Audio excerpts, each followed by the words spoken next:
What? Can you hear me? Alright, let me get headphones.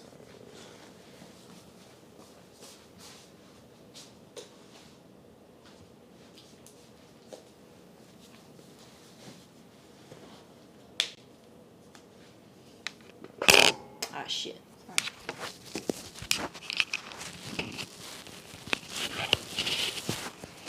Ooh.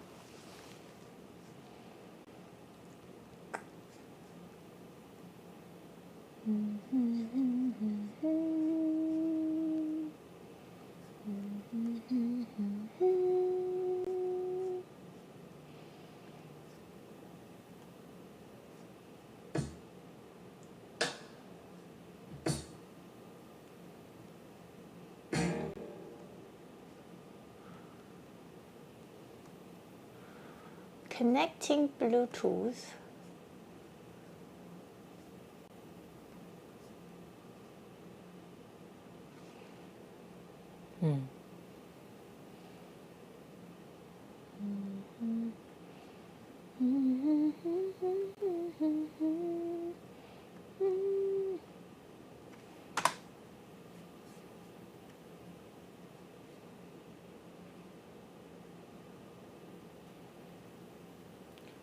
Hi, Kuhaku.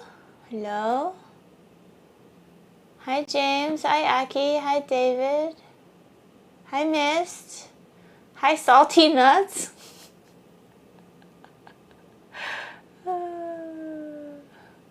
Who asked for my age? Lol. Or like how tall I am? I don't know.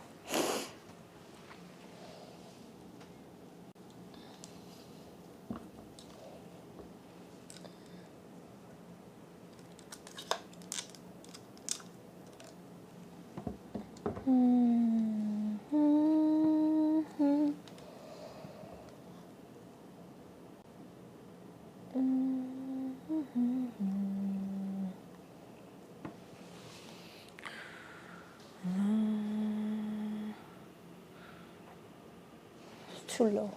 I can't see. Too many lights blinding me.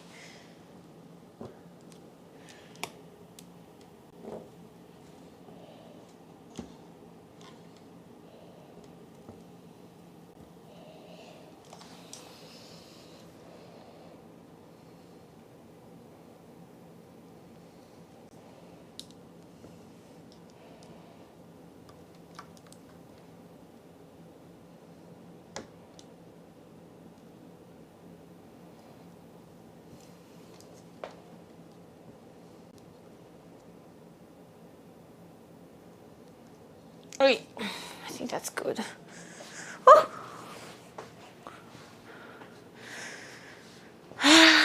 Mr. Thingalaya? Wait, what? The command?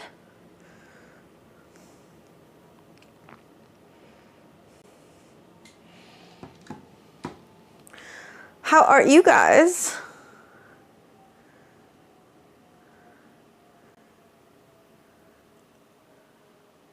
Are we doing good? Oh shit, that's loud. Goddamn. Scared the shit out of me.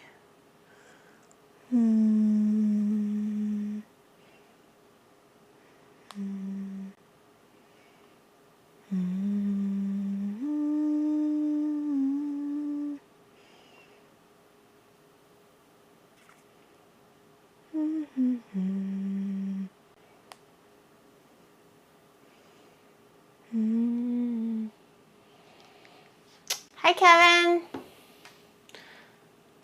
I'm good. I just felt like I kind of started a little late and I didn't wash my hair, so I'm like not feeling the prettiest today.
It's not a timeout bait. What happens with that command is that it's a gamba. So you'll get a bunch of other ones, and also the timeout is also in there. So yeah, it's like a gamba.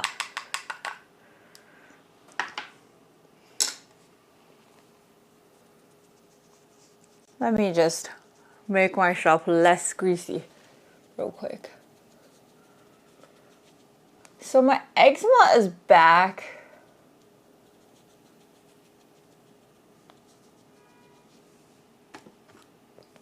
Yeah, it's a bait for sure, but it's not necessarily a timeout bait, because like you might not get timeout though.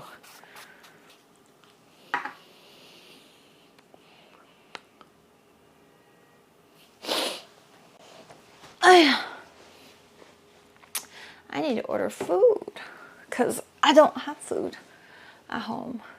I'm feeling like eating churches and I'll feel bad. I probably shouldn't. Let me look at my options.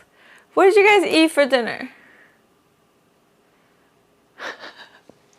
I don't think I should get churches though.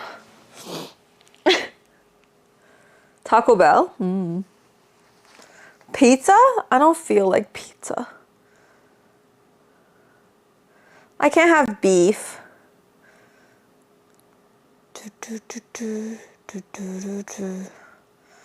Pre-marinated chicken breast in the oven.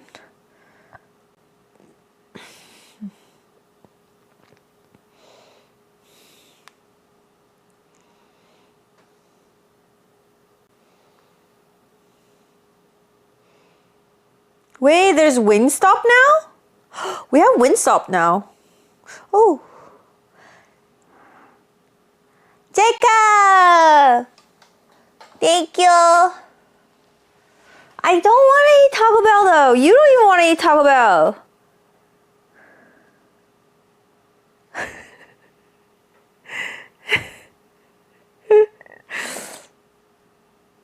Thank you for 37 months, Okairi, Oto-chan, like Musko.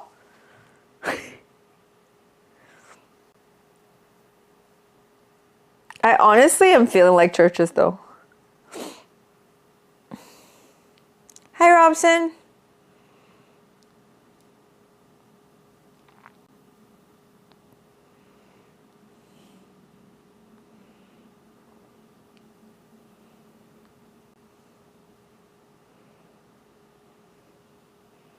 Not old enough?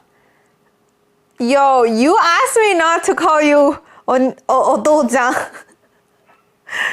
So now I can't change it. Hi, Jamie. Hi, Mama.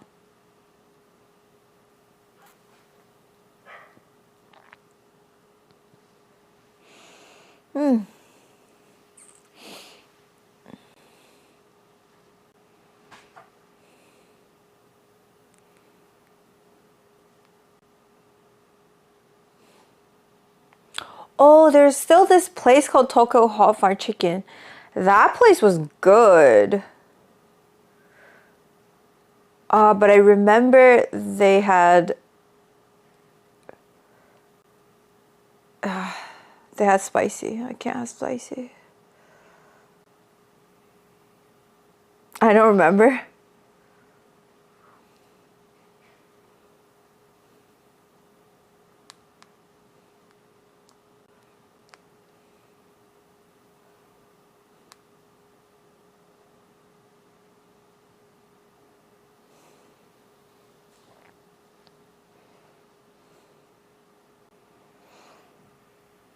I don't like showing my whole face like this.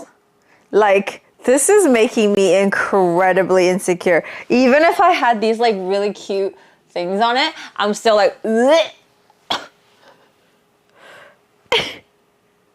I don't get it.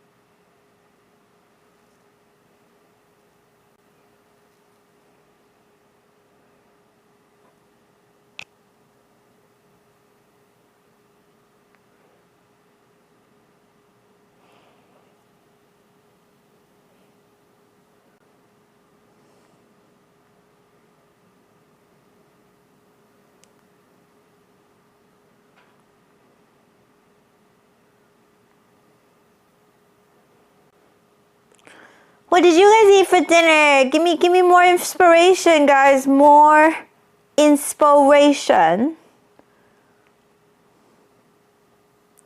Hi, duck face. That's not an inspiration.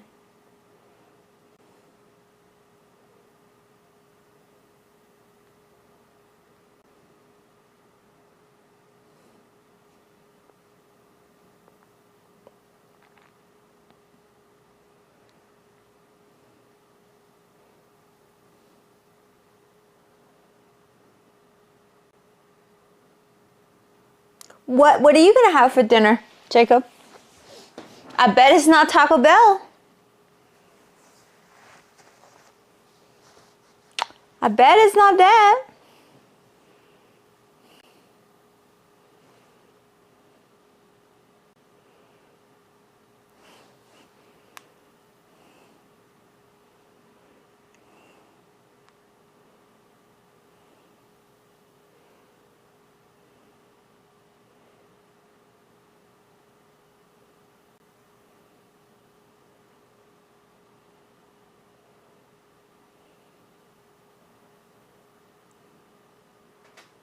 There's way too many options. I wish there was like no option, so I just have to eat something, you know? Like just order whatever. Cause I'm too hungry to give a shit. I think we're just living in too much options, too many options.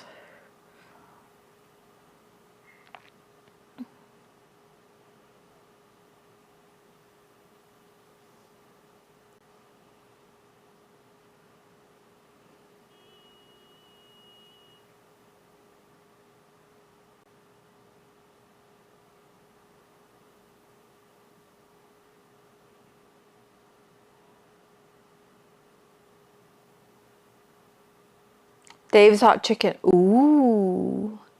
Fuck it. I'm gonna order Church's, man. Like, I'm just feeling fried chicken today, man.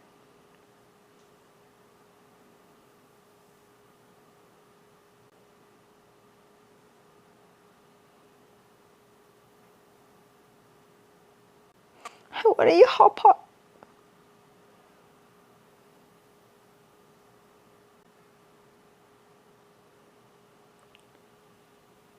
Hi, Relis.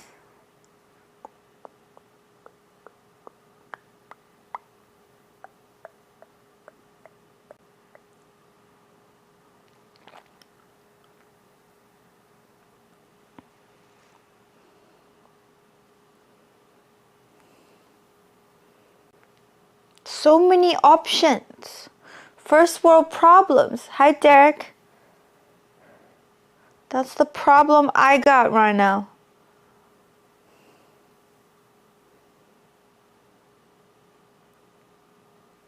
Hello. You don't know what to eat?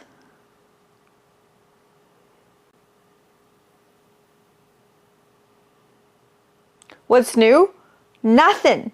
Oh, actually, my friend from London is visiting. That's new.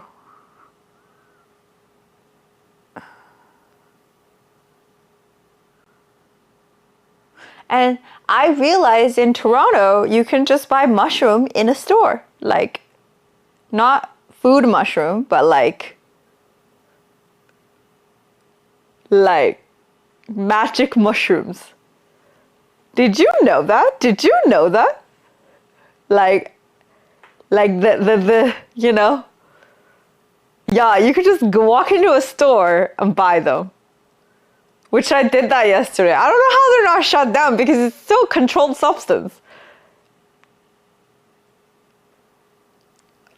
Yeah.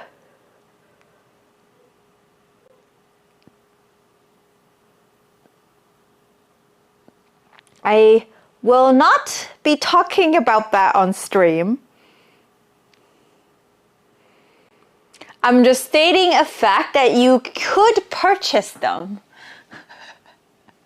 Whether or not I purchased some or consumed any is not gonna get fucking disclosed. You can just walk into the store and buy. That's all I said, okay? That's all I said.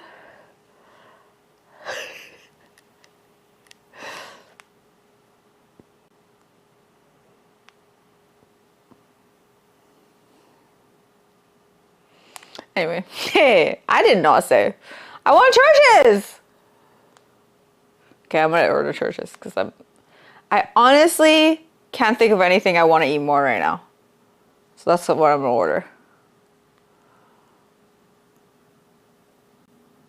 Dude, this one's so far. Why is it so far? What store? You can actually really just quickly Google and you'll find it.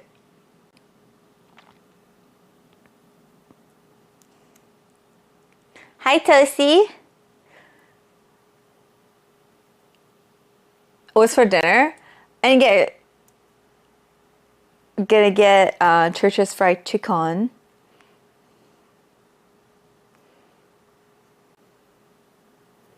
Why is this Church's all like the super far one is the only place that delivers? What the heck?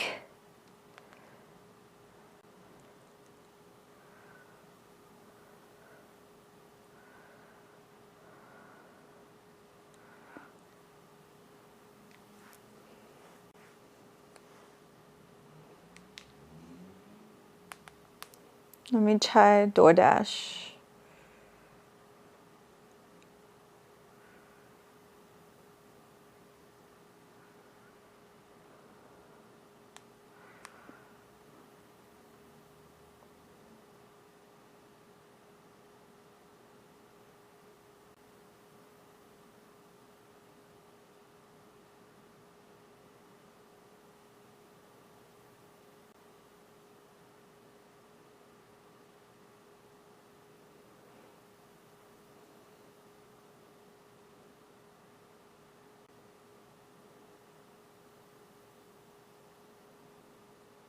Fries and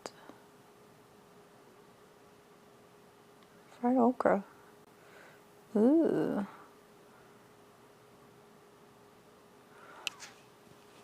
Church's Southern Sweet Tea. Can't have it because that shit is gonna be cold. What's unsweetened tea? You can get unsweetened tea? Okay, I'm gonna get that.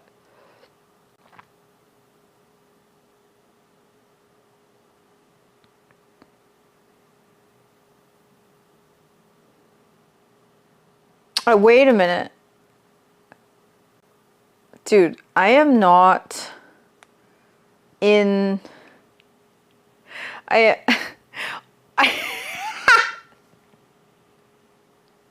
Dude, on my DoorDash, I'm actually in Tulsa because the last time I used DoorDash, I was fucking trying to order for Kip for his birthday. Bruh.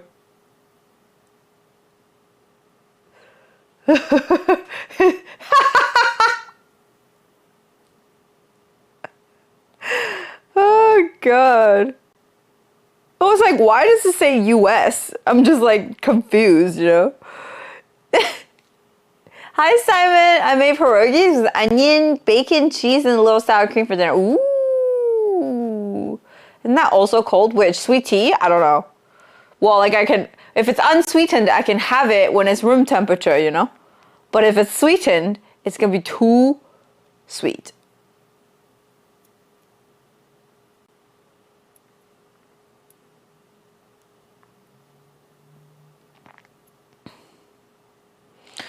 Also, I noticed that, oh, so Church is from Texas, right? Popeyes is from Louisiana? Is that what it is? Yes, that's what it is. Hmm.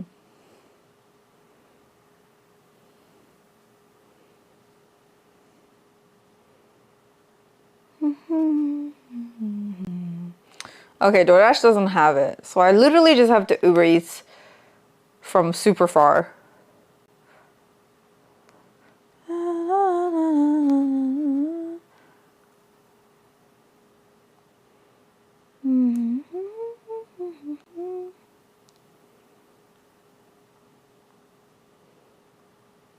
Is falling in love. Hi, Bronta.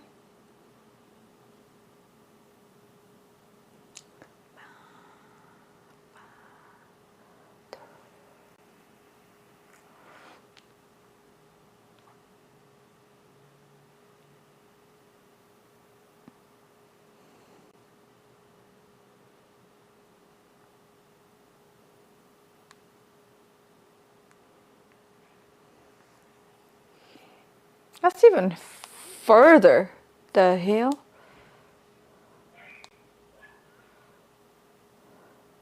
This is somewhere. Hi, Wicked. Hi, Sleepyhead.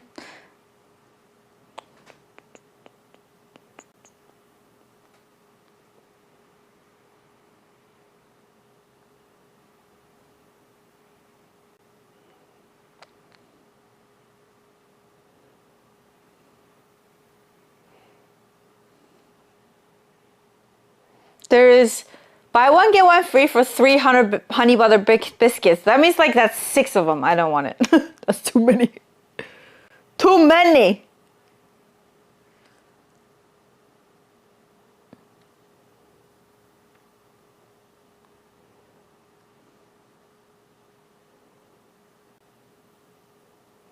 You don't believe in friend zone? There's always some feelings involved? Huh? So you think between a man and a woman, there can't be proper friendship? Like not possible? So there's always somebody has some feelings for the other person, like it's not possible to have a pure friendship? Na, na, na, na, na, na, na, na, na.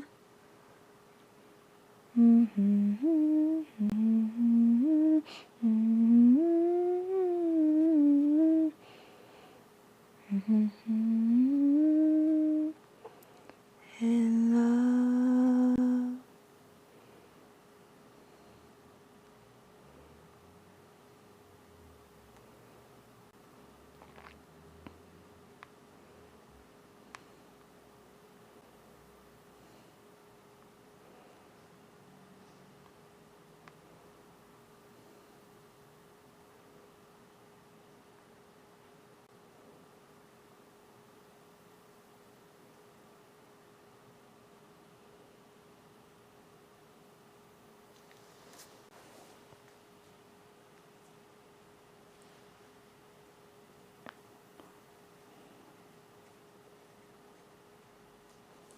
If you don't believe in friend zone, then you wouldn't say they end up in the friend zone. Like what?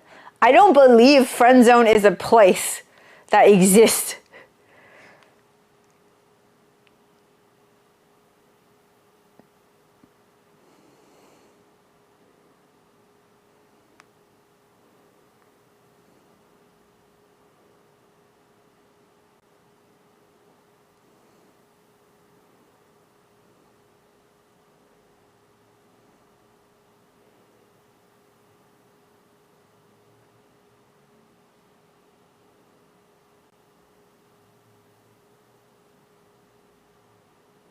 No, I meant as in when you're friends, you're just friends. You're not friend zoned.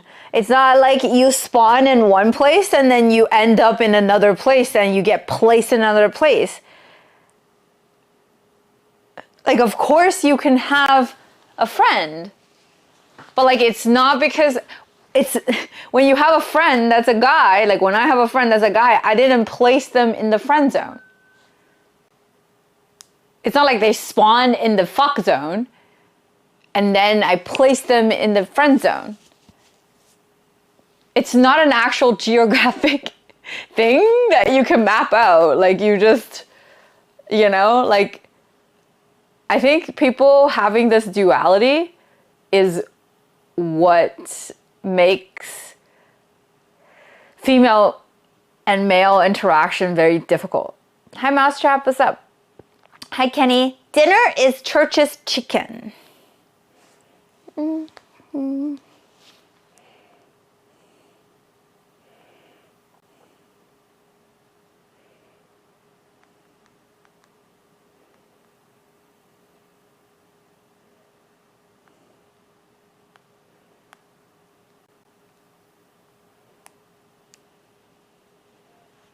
Friendzone, never heard of it. Easy. Ah! Fucking hell.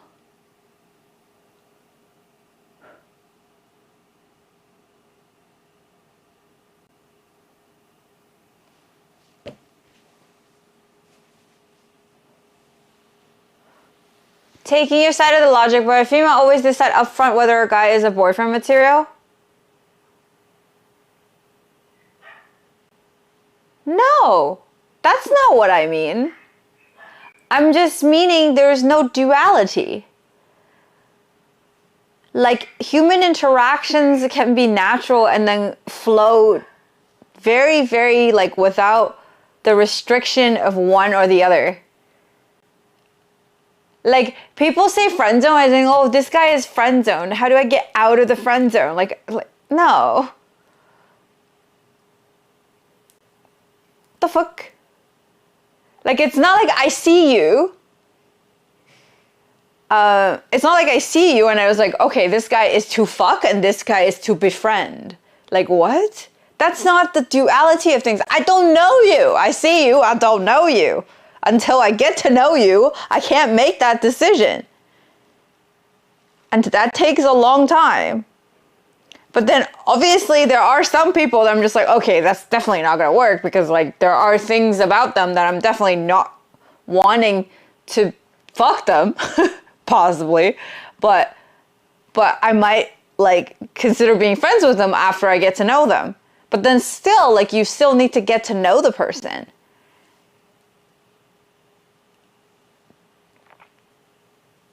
If I have interest in someone that way, I just ask them out. That being said, I have friends who are women and want to keep it that way. Yeah, but there's no such thing as the friend zone. You can ask out someone whenever, you know? Like, I just don't like that we have created a physical space to like dedicate like a certain type of rejection. Because when I see you as a friend, I in fact did not reject you. I actually like you very much. I just don't like you romantically. Do you know what I mean?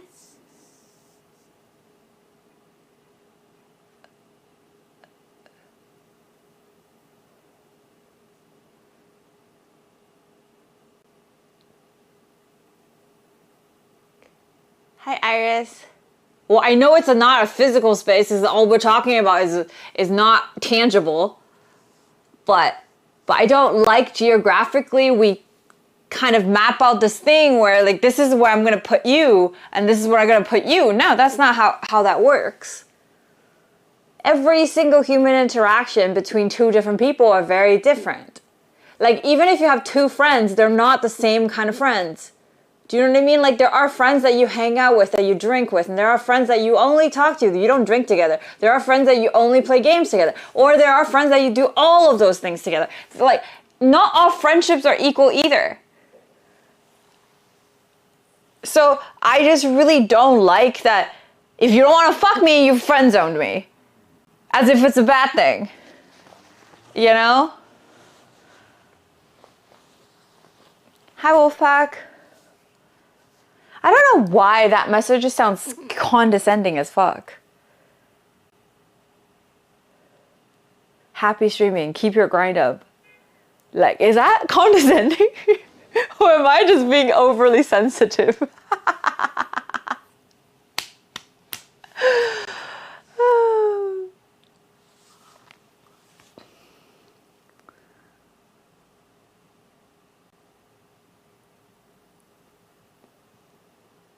No, in the context of this word being used, everybody says it as if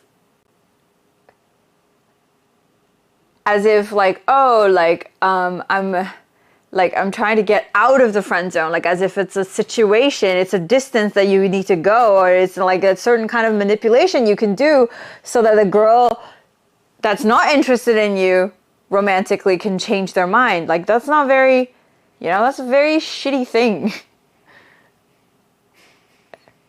I just think if you have an ulterior motive and you don't want to be this person's friend, don't be their friend. don't like hide your intentions and then like wait for the moment. That's fucking creepy. You know? And I feel like, and I think a lot of girls has experienced this where you've always kind of never seen a person as more than a friend, but you see them as a friend though. Like genuinely you want to be their friend, you want to be there for them, you want to have emotional connection with them, but none of that has anything to do with romantic entanglement.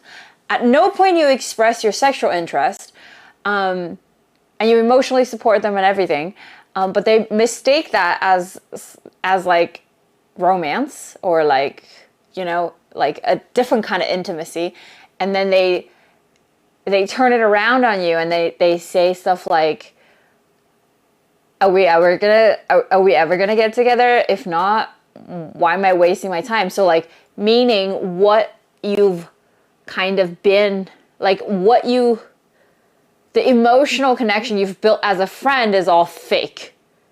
All you've done to like, you know, maintain that friendship has all been just like them pining after you this whole time. Like that's very, very, very not okay. Now, if in the situation that you are friends and this person is genuinely friends with you for a long time and they start to develop feelings for you, and then it becomes too difficult for them to be your friend, and they say like, well, I appreciate your friendship, but because you don't reciprocate these romantic feelings that I have for you, I no longer feel that comfortable being your friend anymore because it's just too painful for me. I get that. I don't think that's bad. I don't think that's manipulation. That's literally like, it sucks for both parties, but at least you're not saying all the time we spent together as friends have all been a waste just because I'm not fucking you. You know?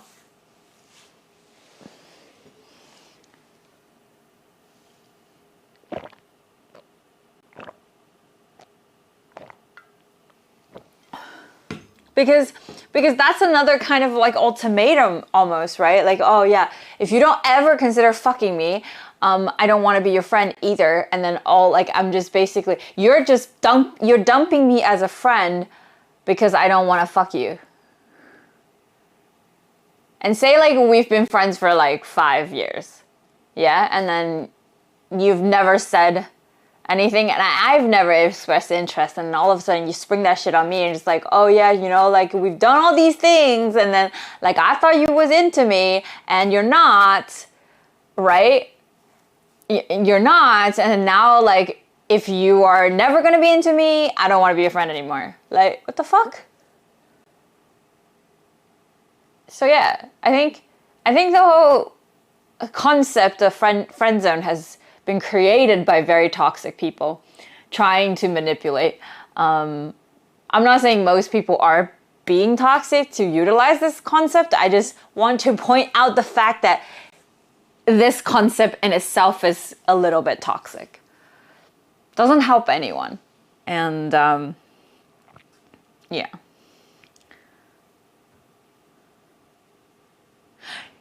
That is not to say I have not been like rejected in a way where like someone tells me it's better that we're friends.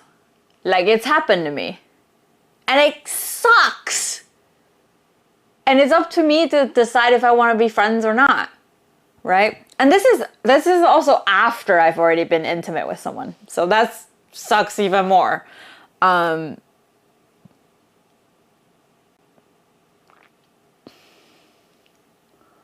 You know? But friendzone is just an uncredited love to me. It's okay for it to exist. The existence of it isn't inherently toxic to me, but it can be manipulative, yes. I mean, it depends on how you use it, right? There has been a lot of people out there like teaching you how to get out of the friend zone. I think that's fucked up. And it was created by people who are very like, who are harboring quite a bit of resentment towards the girls not choosing them. You know what I mean? Like, so I think contextually, like on its own, the word doesn't necessarily have any sort of bad meaning, but at the same time, how it's been used, like in the past, to my experience, is really not, it's not healthy, you know? And I've like, the amount of people, like I think I even have given such advice, not knowing the harm in that advice, I guess. Because I remember like people in chat has asked me, like, how do you get out of friend zone? And I never really addressed that the question is fucked up, you know? But obviously my answer was never to manipulate, but my answer was just like, well, just ask someone out. Like, that's it. Like, you know, you don't really have to hide your intentions when you're with somebody, even if you're friends. I just think the whole, like, pining with ulterior motive is very creepy. But also at the same time, why this concept is almost always like women doing it to men. I think it's because in our society, men are like deprived of emotional support. So when a girl, like, and then it's very difficult for them to be able to tell the difference between like whether or not a girl likes them, or like they wouldn't know how to differentiate the difference, you know, like, oh, is she into me or is she just being a good friend? And they wouldn't go and compare how the person treats other people the same way. Do you know what I mean? They're just like kind of like have this main character plot in their head, just like, oh, she's like, she treats me so special, like she makes me feel really special, but that's only because you've never been treated that way. It's not because she treats you different from other people, but it's more like that's just how she supports her friends.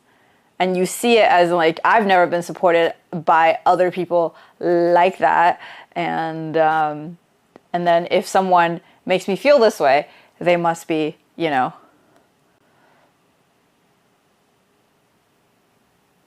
I haven't had many experiences where women make it abundantly clear that they're attracted to you. What do you mean? So you think women are really good at being vague? Even when they're attracted to you, they don't tell you?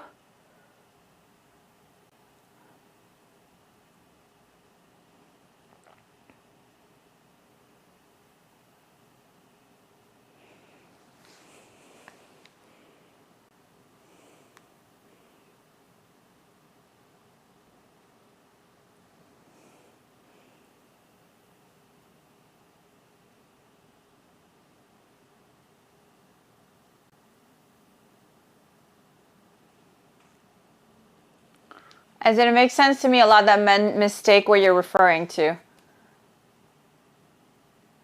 So you haven't had many experiences where women make it abundantly clear that they're attracted to you. So have you ever mistake women's intentions? Hi, Sideway. I think that happens both ways. Oh, no, it absolutely does happen both ways. But at the same time, it happens a lot more to men because men are much more deprived of emotional connection.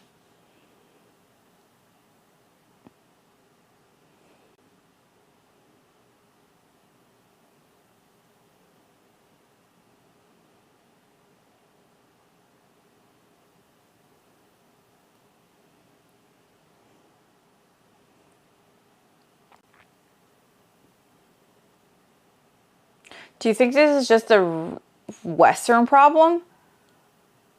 Oh no, no. If anything, I feel like Western men are a lot more vocal compared to like at least Asian men.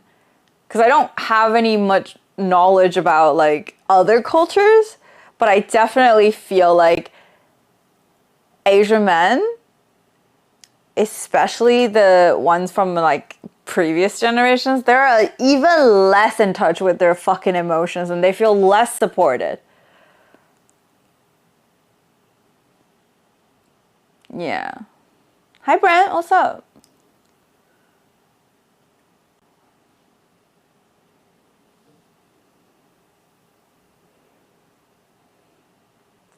Jamie, thank you for $25.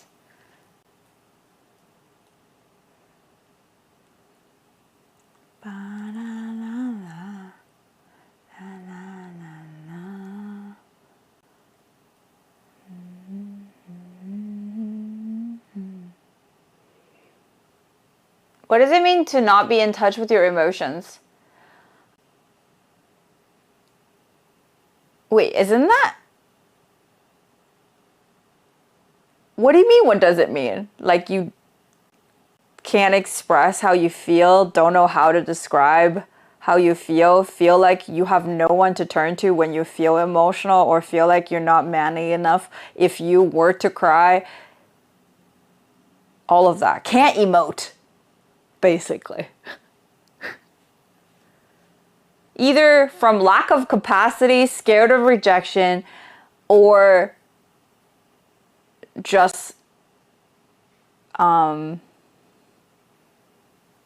of capacity as in no, don't know how, and also preoccupied with preconceived notion about what it is to be a man.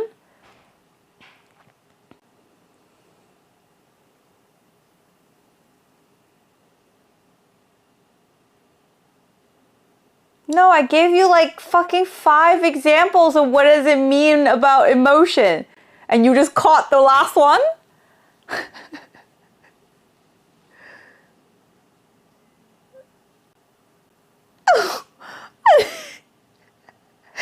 gave you like 5 different ways of describing what I meant, and then you just caught the last one. Ability to emote, yes. Like typing LOL in chat is what I meant. Obviously.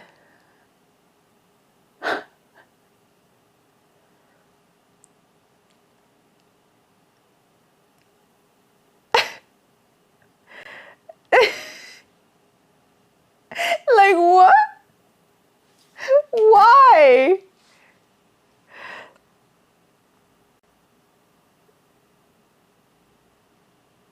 Unfortunately, it does seem true that many men don't get the emotional connection they need. Have you thought of what men should do to tackle this problem, or do you think it's a systemic problem?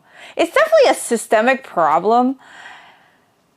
And there are many, many ways to start doing that. And I think we are already, as a society, moving forward in terms of that. As I said, like we're already, like in this generation, we're already a lot better in realizing that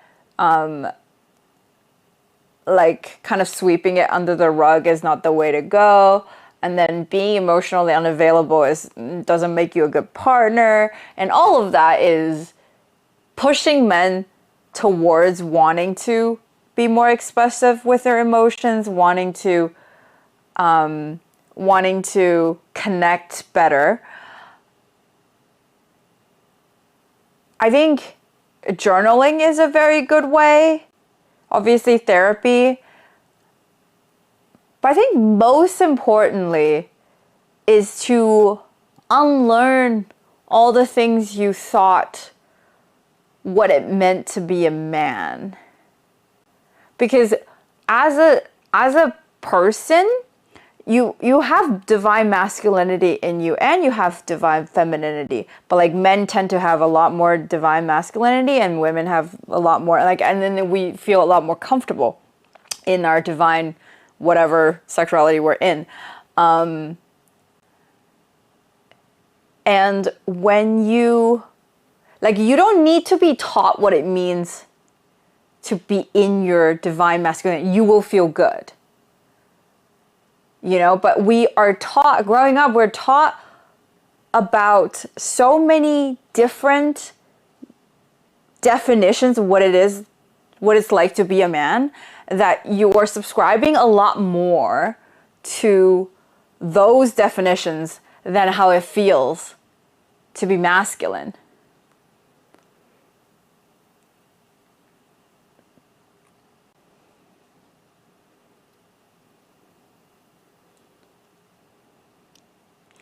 Are we talking about men to men or men to women? I'm talking about in general. Like, and I feel like men to women kind of have slightly a smaller barrier, because at least, and this is why what we're talking about, like the friend zone thing, is a little bit more delicate, or like why the concept was created, why the women is always the one that's like doing the, well, quote unquote friend zoning. I hate this word, but you know, drawing the boundary. Let's say that. And it's because women don't need men necessarily to feel emotionally connected, usually, because we have girlfriends, and girls are taught how to socialize, taught how to emotionally connect growing up, like a lot better than men. Like, we're not good at it, don't get me wrong. Like, if in the full spectrum of like high emotional intelligence, being able to talk about your feelings and being aware of your feelings and being able to sit with your feelings and never sweep anything under the rug, pretty much 99% of the society isn't very good at it. But like comparatively, men and women are a lot better, because you're allowed to do that. Men are just not allowed, right?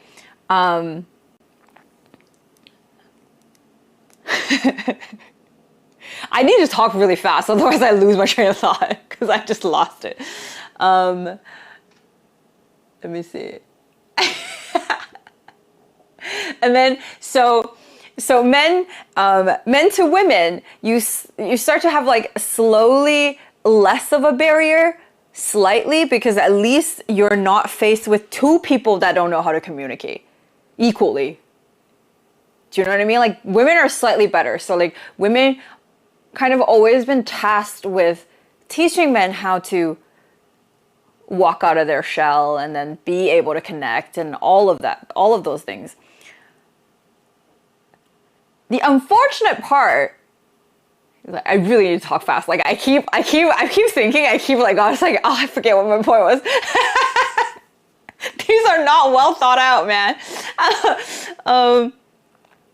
And unfortunately for a lot of men, women are not great teachers when it comes to emotional connection either. We're allowed, but we're never still not taught how to tactfully speak on emotional intelligence or even teach it, let alone teaching it.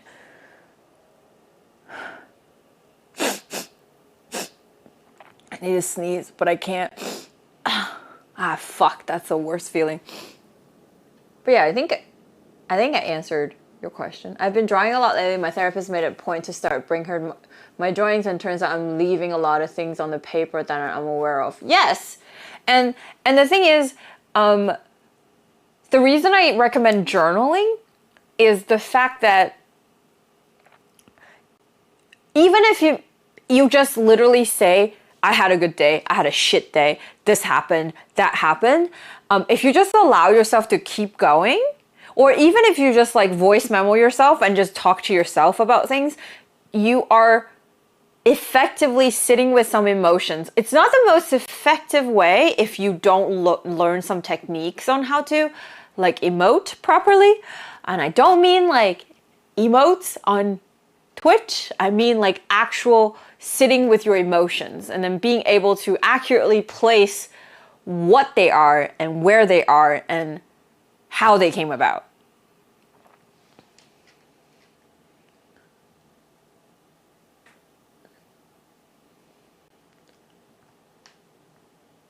Hi, Els. Hi, Baran. No, man. So man equals caveman. No. No.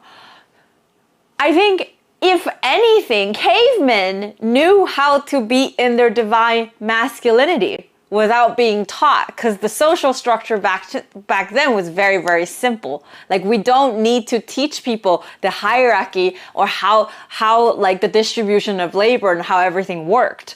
We just did what we can to survive, right? So there's no such thing as toxic masculinity back then, because there is a lot of survival need that needs to be fulfilled, and then we are each, like, as men and women, we're each good at different things, and we kind of just went about our roles without thinking too much, right? Versus nowadays, we're socialized. So how we feel and how we define what is a man and a woman, our social roles are very, very vastly different from back then. And then there's like the feminist movement, which then changes even more, and then it makes it even more complicated, right? Because now you don't know what to think, or at least you're too scared to talk about how you think, or at least there's the consequences when you talk about these things.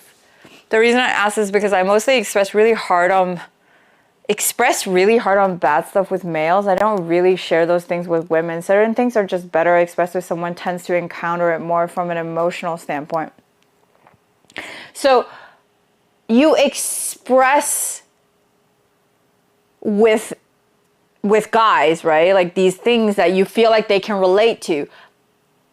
But do you just share the story, or do you also share the sentiment and emotion and like also the turmoil that you actually go through? And do you ever cry in front of men? What I meant was not about like you sharing or like, oh yeah, I agree with you, I can relate to that, versus over beer, versus like literally quietly talking and then like feeling that moment of rush of vulnerability and not shy away from it and head straight into it.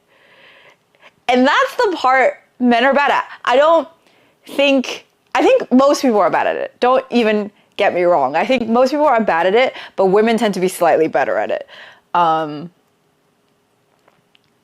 Yeah.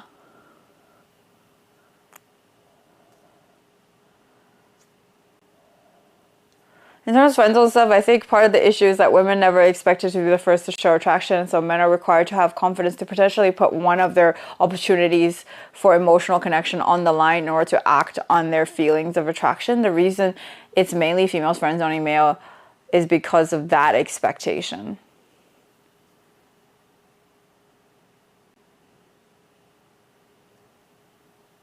I don't think it's because of that. I think I agree with the first part, like men are expected to show attraction first, but it doesn't really affect the dynamic of friend zoning, because why are women always the ones, like not always, like most of the time friend zoning men is because it's not because the men are expected to talk first, because does it? I don't know, especially when you're already friends. Like, do you think a girl that is into a person that they've been friends with for a long time, they wouldn't go for it? Like, I've never really thought about it like that. So even if a girl likes someone, if the guy didn't make the move, the girl is in the friend zone?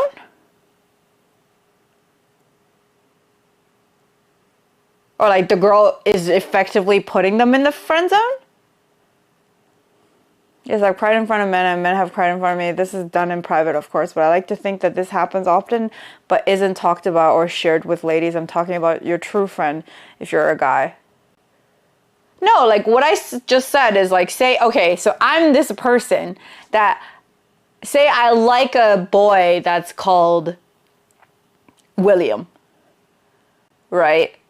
And we met, and he didn't tell me that he likes me or he's into me or he's attracted to me whatsoever. I'm still putting him in the friend zone because he's expected to tell me that he likes me first, even if I like him? What?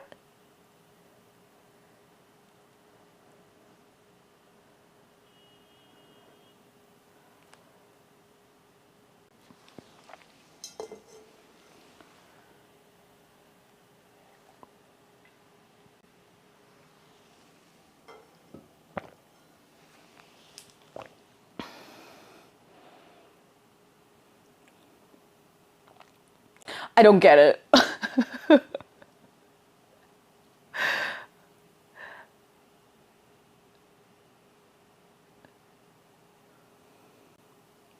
Okay, also, impact, I think what you're talking about, I am like so happy for you that you have that kind of friendship with your guy friends.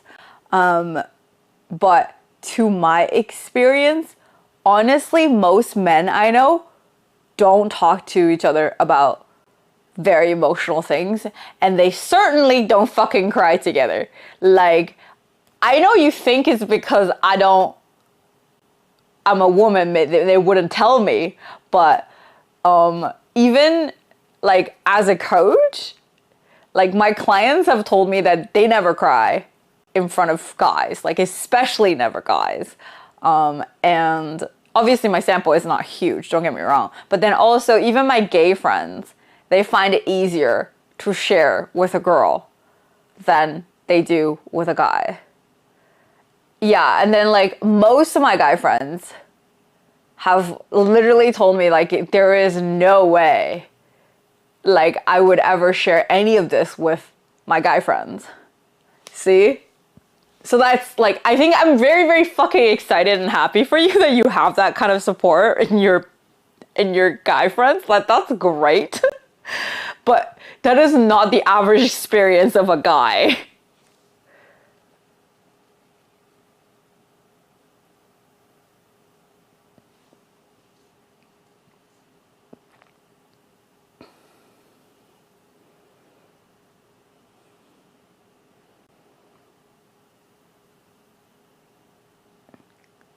Yeah.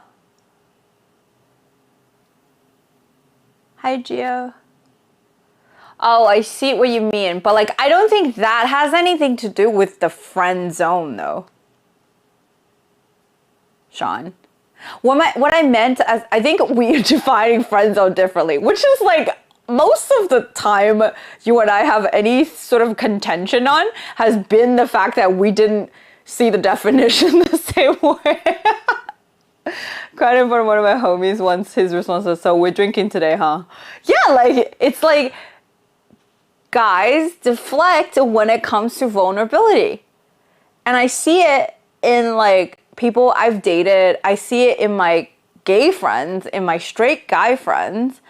Instead of like when you're with your girlfriends, like not that nobody deflects, because there are some days that you just don't want to go there. That's super valid.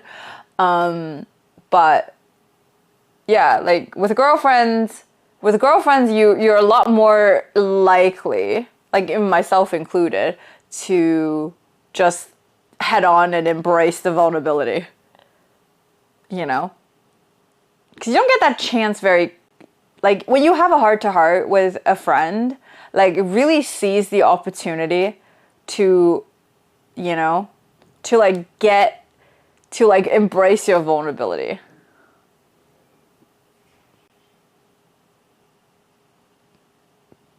Yeah, exactly. Like, it's not because you don't trust your friends that you don't trust your friends enough that they won't judge you, but it's more the fact that like you're so conditioned that crying is bad that you just try your best not to. And then you feel like if you were to cry, you're less of a man, or you feel like you're burdening other people or bringing other people down. That has always been, but the latter kind of applies to women as well. It's not just men.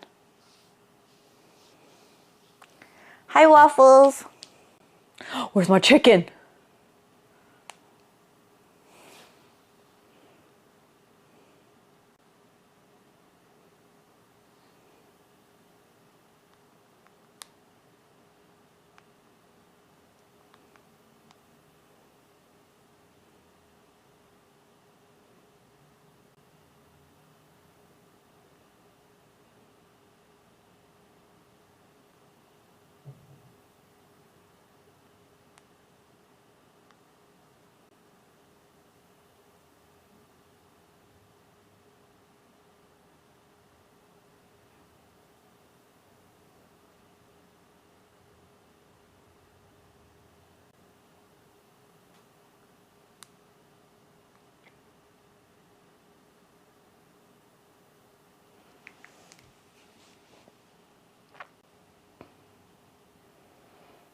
So that's what man sounds pretty correct. Feels bad, man. I thought you were yelling at me, asking where the chicken was. I was like, I don't know. Sorry.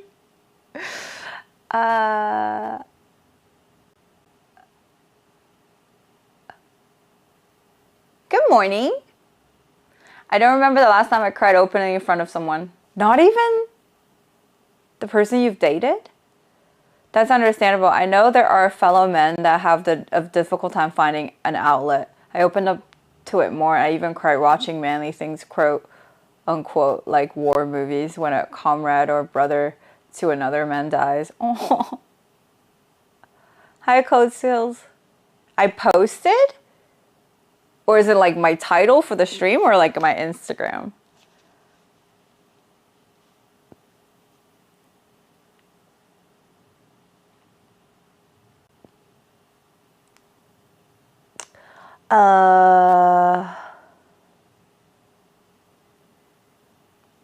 Oh my God, 5 years, let's go. Ashley, welcome back for 60 months. God damn. 오카에리, 이모to.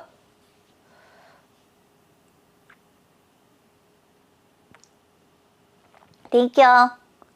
I think I shed a couple tears during a couple talks I had with my ex prior to breaking up, but crying, no. Is there anything stopping you from crying? You think? I'm the cartoon character that forces his tears back into the eyes. Medj, y'all. Dude, you know what? I recently was talking to somebody about something pretty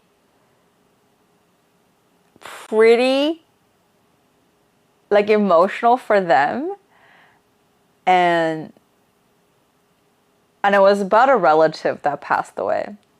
And then I could see their eyes tearing up, and then immediately I was getting very, very like happy and excited for them to be able to emote like that. I gotta stop using emote. Like, it's fucking confusing of a word after Twitch has been a thing. But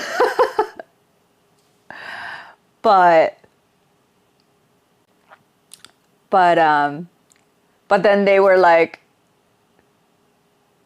they immediately just like, why are we talking about this? And then switched out. And I was like, Mitch, you know? Sounds fucking cliche, but logic? Why do you think tears are not logic? Like, why do tears or like crying, what do you have against crying? Like, why is it like the antitheses of logic? I know it's not a good thing, but I can turn off my emotions. I'm at some point when I don't know if it's on or off. Yeah, you're disassociating. And that's a scary thought. My God.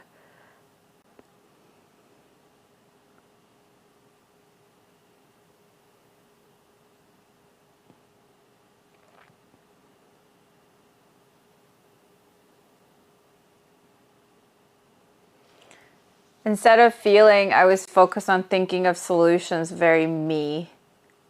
Yeah, I used to do that a lot.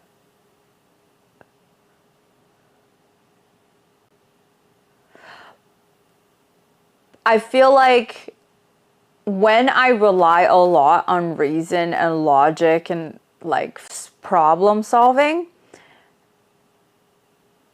it's like my coping mechanism almost, because I can always rely on my problem solving, but I cannot rely on my emotional intelligence to, like, you know, be able to contain myself.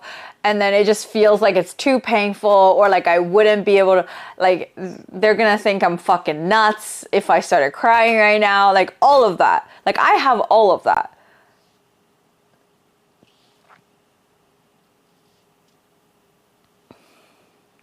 Rely on reason, logic, and problem solving. My peripheral.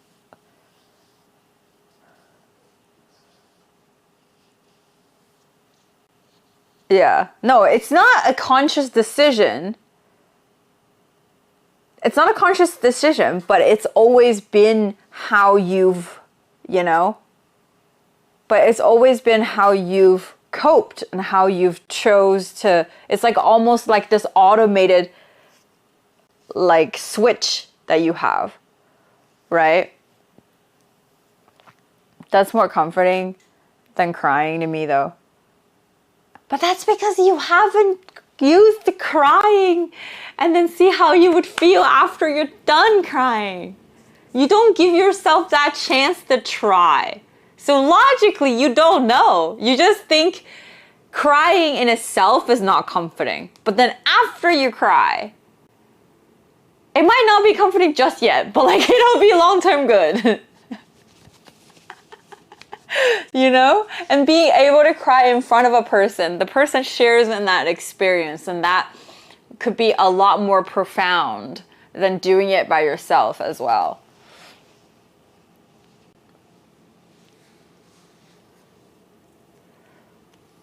Yeah.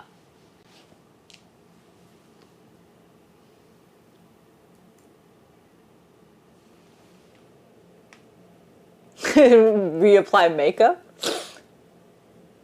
Yeah, you want me to recommend some waterproof mascaras, David? My family has been through some tragedies within the past 10 years, and I somehow conditioned myself to be strong for them emotionally, especially emotionally. I think the most important part of the switch that you need to get it through to all of your head, including mine, is that being vulnerable does not mean weakness.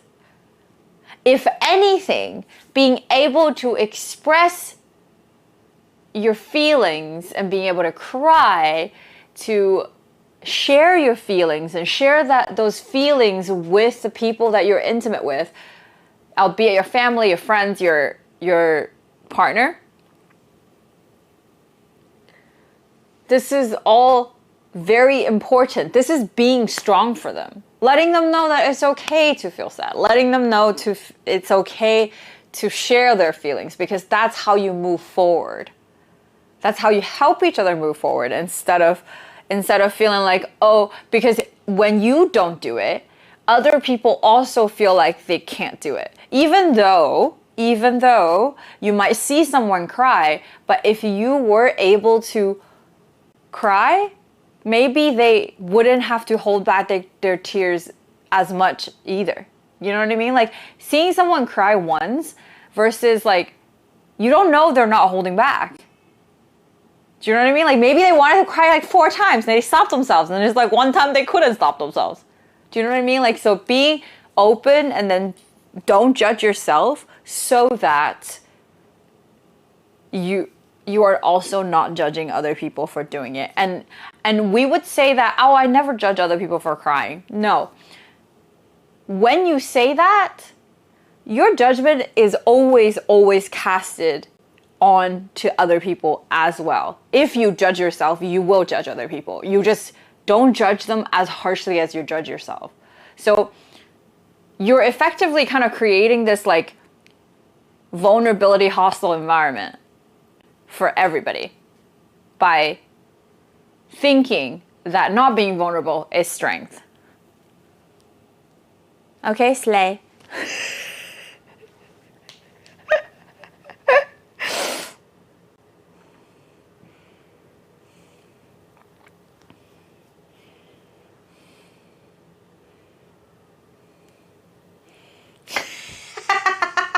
Slay.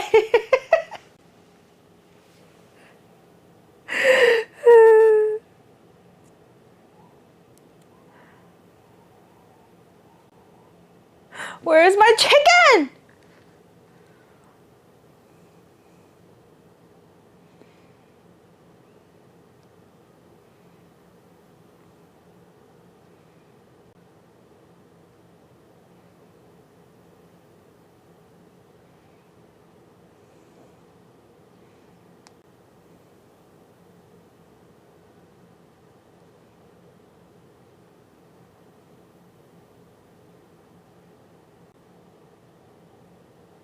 God damn, it says it's gonna be here like 25 minutes. That's so long. I ordered it like so long ago. God damn. So far. Daring greatly paraphrasing? I know.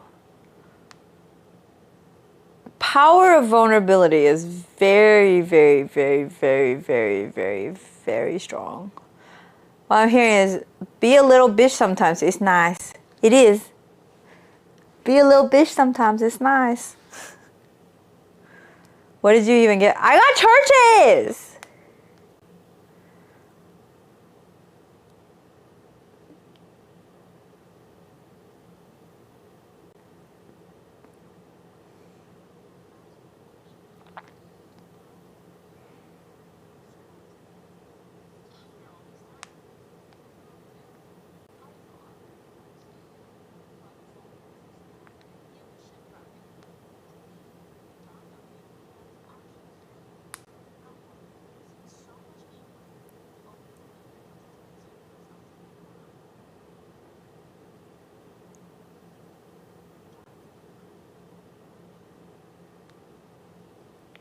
My mom dropped me off the instant kanji.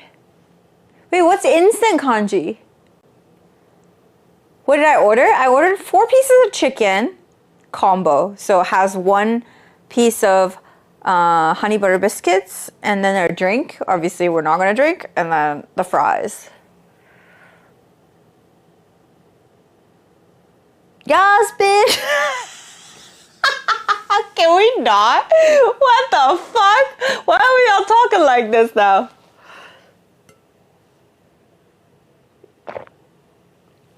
Does this slay emo just makes everybody a bad bitch? Is that what we're doing? Like it just summons your inner queen. Yes, bitch. I'm gonna pee.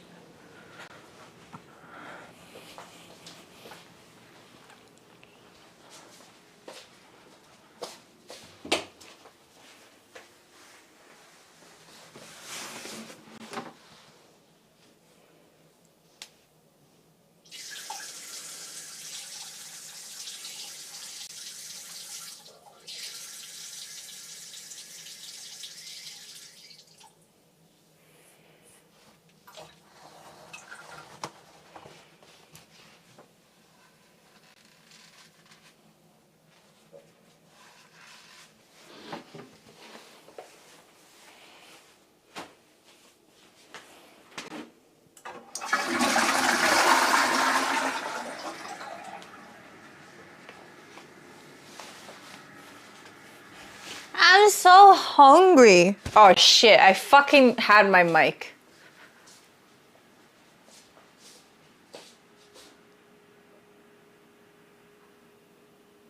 I forgot. Is this the first time I forgot? That might have been the first time. Oh, is this the second time? Oh, it's okay. At least I didn't fart.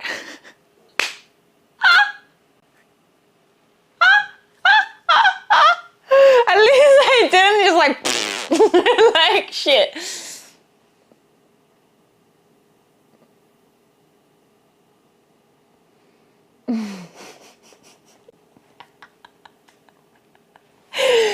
God damn. Just pouring yourself a glass of water. Yeah. Damn girl, I work for security.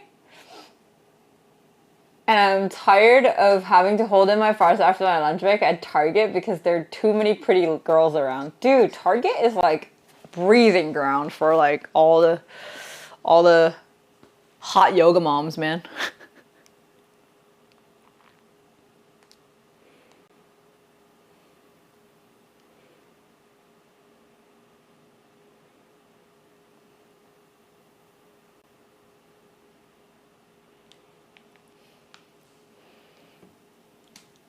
You do you. I had to start going to Target. Hi, creamers. I went to Target recently and there was a longer line at Starbucks than there was at registers. We don't have Target. It's because Target can't really like survive in Canada. Because we have other things that are working here, you know? You kind of don't need Target.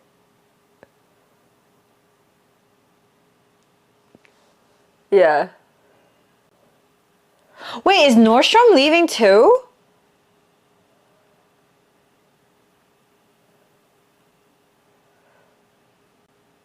Because at first, when Target first came to Canada, I was like, oh, it's just like another Walmart. And then I realized that, like, Target and Walmart are actually very different.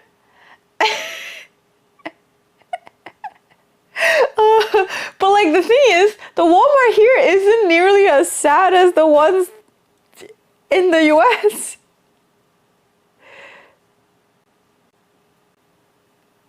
Oh my god, actually, should we go for liquidation sale? Should we go? So Target is like a Canadian tower. No, Target is the combination of a good grocery store plus HomeSense. But like not cheap.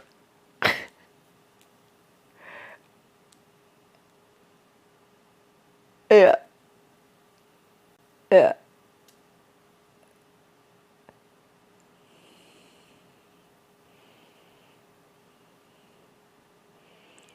Oh, when does the liquidation sale start? Dude.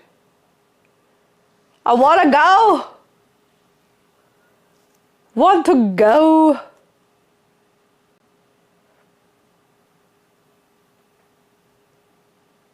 April? Oh, shit. I go to Target for my tech stuff because Best Buy is my only other option and it's fucking 2 hours away. Oh yeah. I also don't like Best Buy. Did I show you guys? I keep forgetting.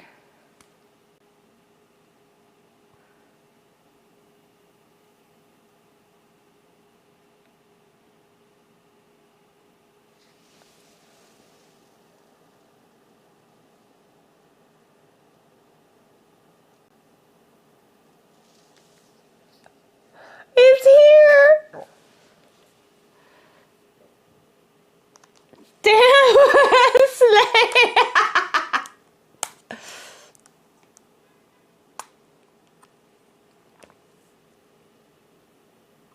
I gotta... Because this shit is so big.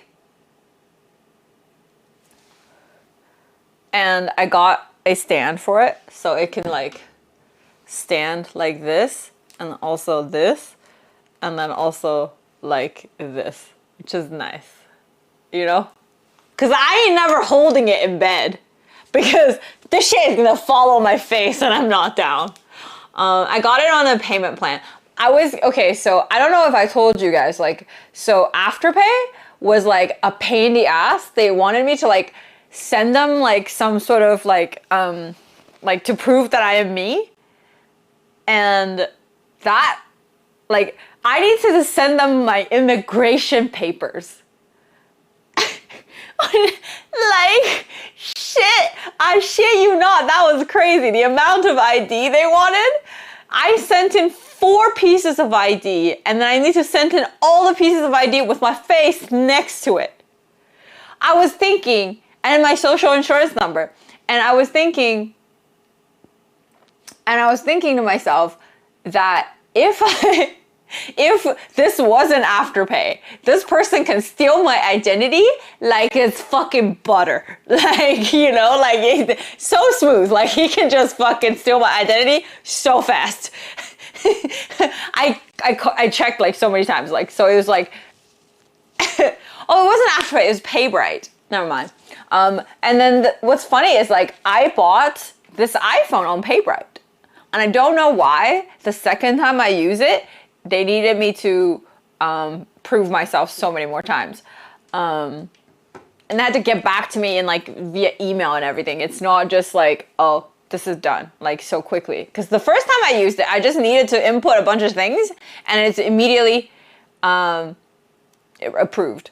You fully paid off the iPhone? No, I'm still on the payment plan. I think it ends like sometime in the middle of the year, this year. And yeah, so I finally got the phone.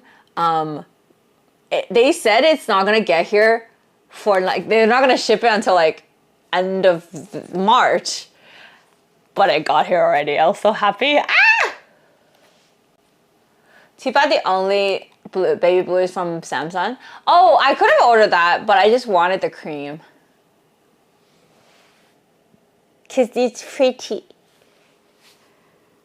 I'm in my neutral era. Not really down for baby blue anymore. You guys saw I haven't bought anything baby blue in a while.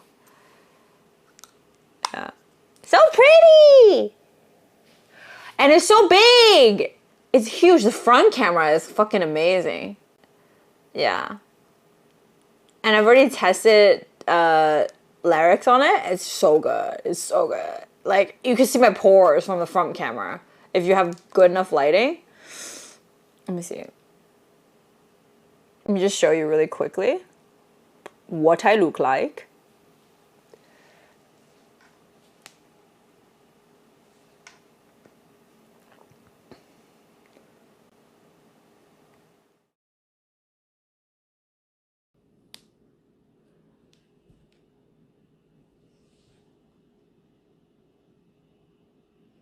Obviously, it's never going to be as clear as my good camera, but for a phone, this is so good. And then also,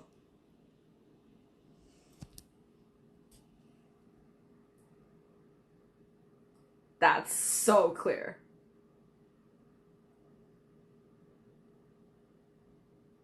How clear is this?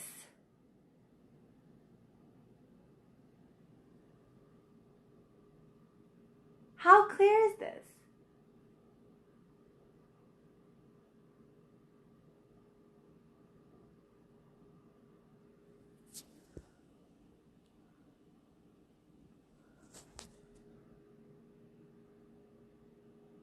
Obviously, I have really good lighting right now, but like, it's insane.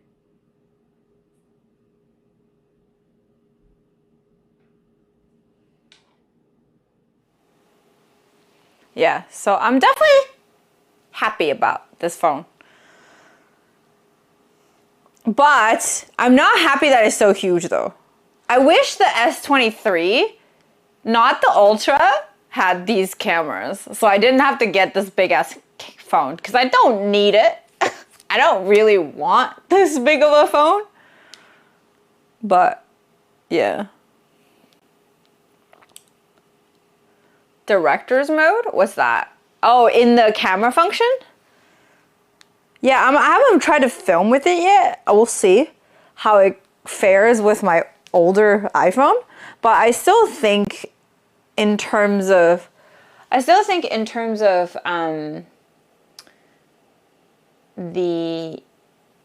terms of video, it might still be better. Like in terms of color and everything, iPhone might still be better. But I'm not sure. I haven't tried it, so we'll see.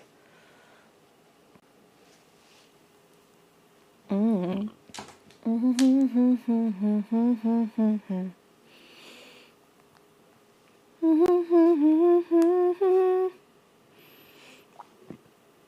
Walk away.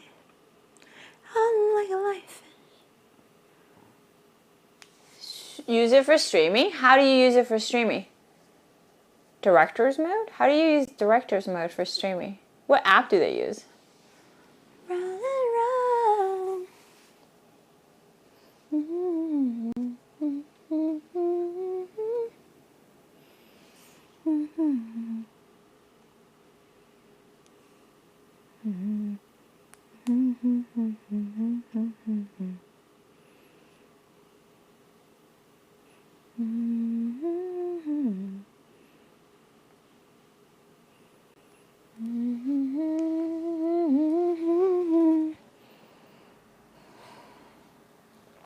Who's the streamer that you saw doing it? Can you share? I can just go ask them.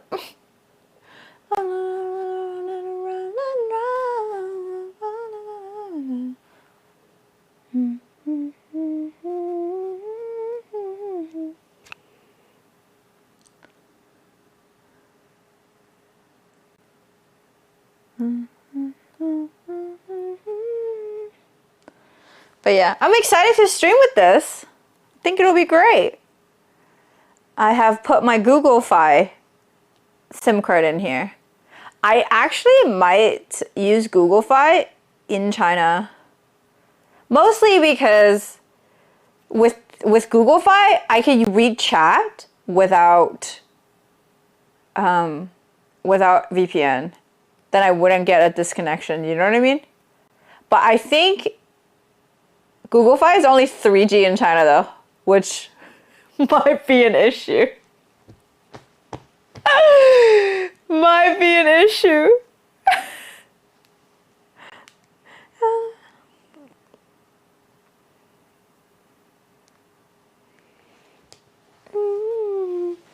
Gonna charge this phone.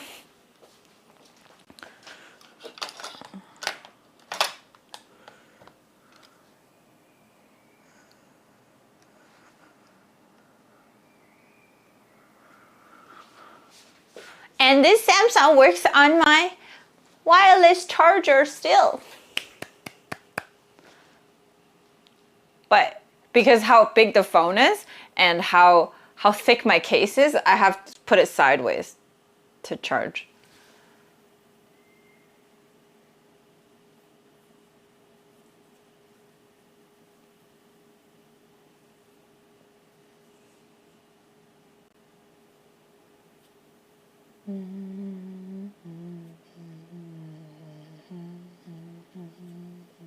Yeah, where's Chicken Man? Where's the guy? I'm so mad.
Hi, Salty. Where's my food? I'm like getting hangry. If I'm hangry, we can't talk. I wonder what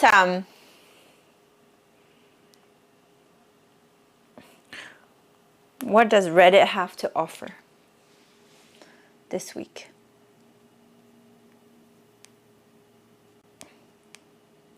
Also, I don't know how many of you are on Twitter, but so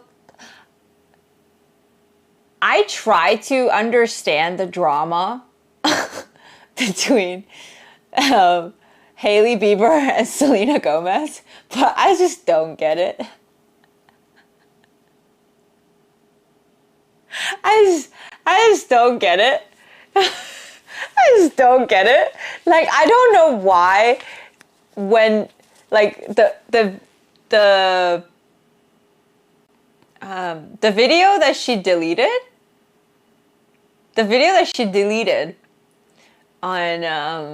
on her TikTok, like Hailey Bieber, I don't know why that was offensive. I like even Googled what the video was, and I was like, what did she say that had anything to do with Selena Gomez? I don't know. I don't understand it. Can someone explain to me, like, why that, like, just broke the internet? Saying that she's a bully and everything? I don't get it.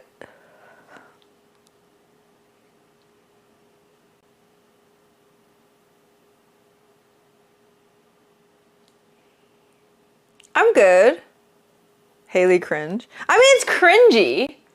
Don't get me wrong. Like, the video was cringy, but like, what did that have to do with Selena?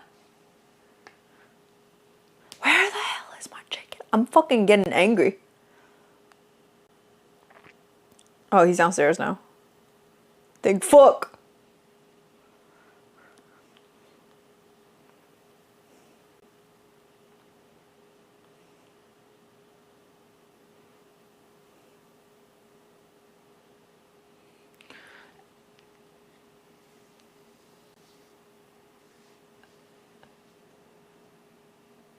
Everything Selena does, Haley copies in some way. Oh yeah, no, I know that. But what this video, like what did she do in this video that was so horrible? Like why was it bullying Selena? Like shouldn't you be in a position of higher power to be able to bully someone? Either by number or like, well, I guess the video had 3 people, so I guess?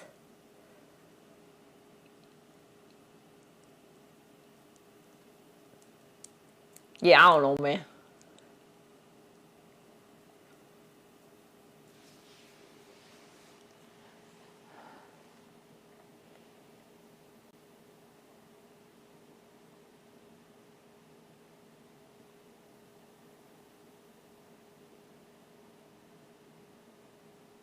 Her higher power is being with Justin Bieber, but then Selena doesn't even want to be with him anymore. So like that's not really higher power, is it?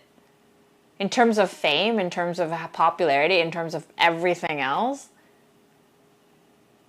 like Selena is just up there. No? Like I don't see why, like, yeah.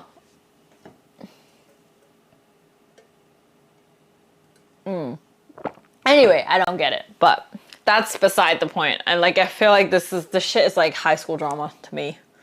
And I feel like that's high school drama to like Selena as well. So like, I find it hard to believe that she gives a shit. Even though internet gives a shit. You know what I mean?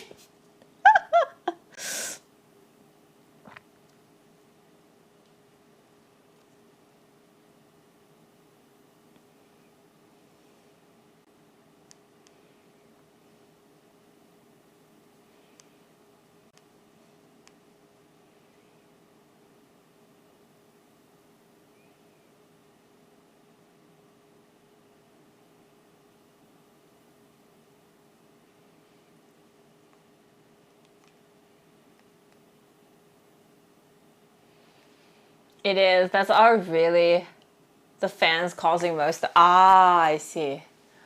Yeah. Yeah. Selena vs. Haley occupies my mind at all times. I dream about it. I dream about those donut nails and donuts. That's what I dream about.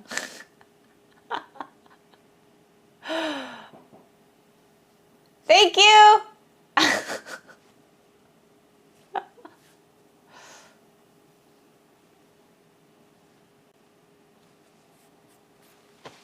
Hi, Chris.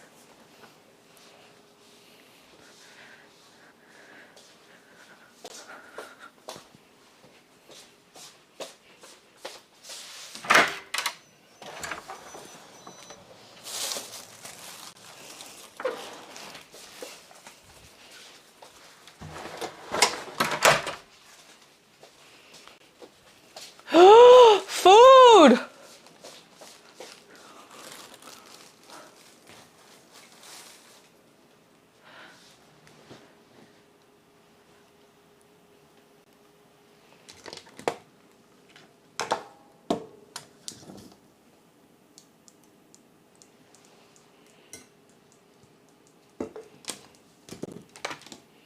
No more Angie.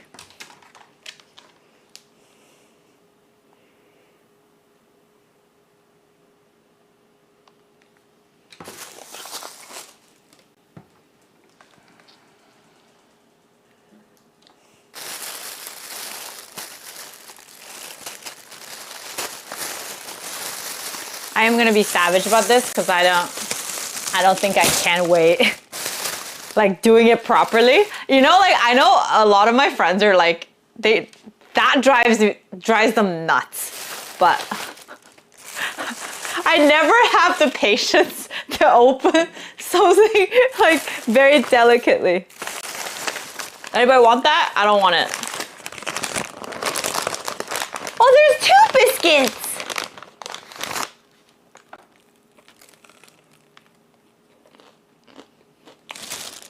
Mmm.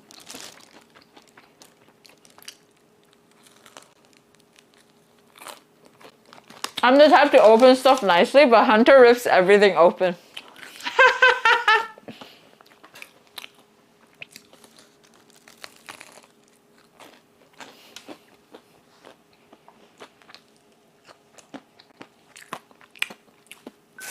Because you are a lady. I mean, tip the guy.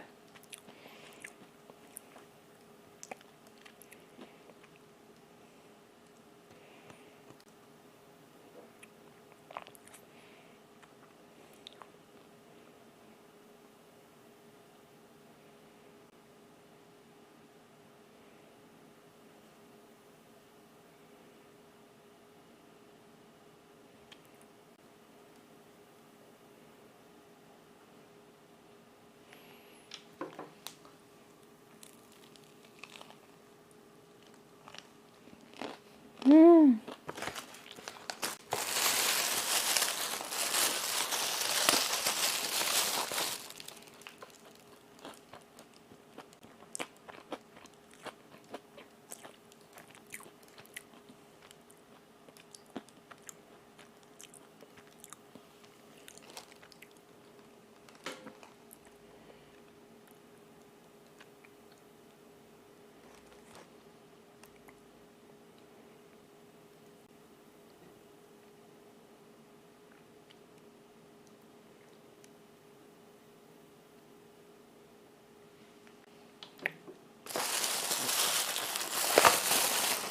There's more!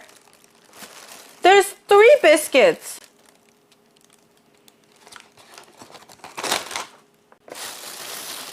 Wait, do I not have fries?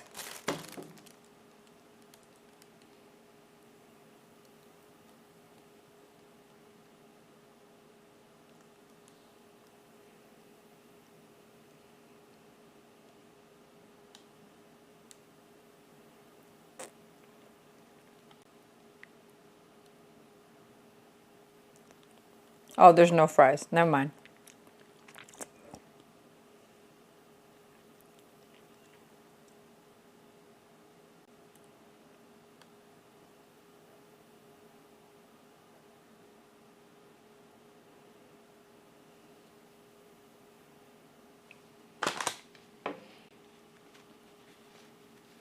It's okay. I prefer the biscuits over the fries anyway.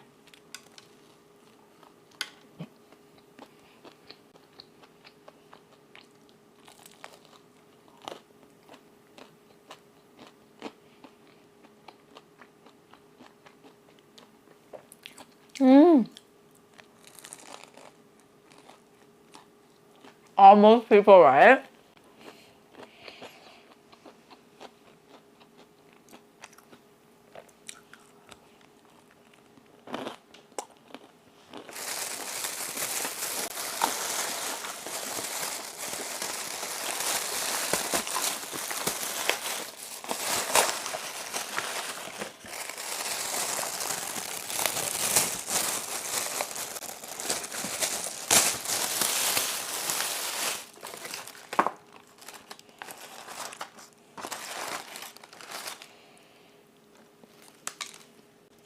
Ah.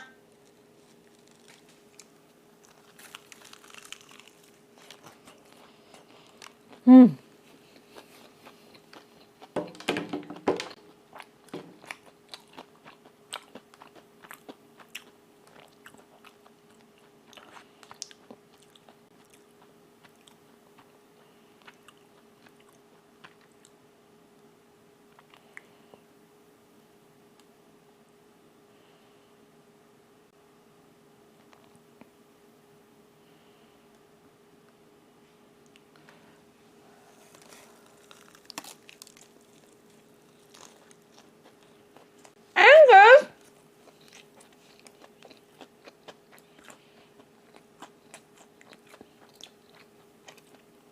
Hello.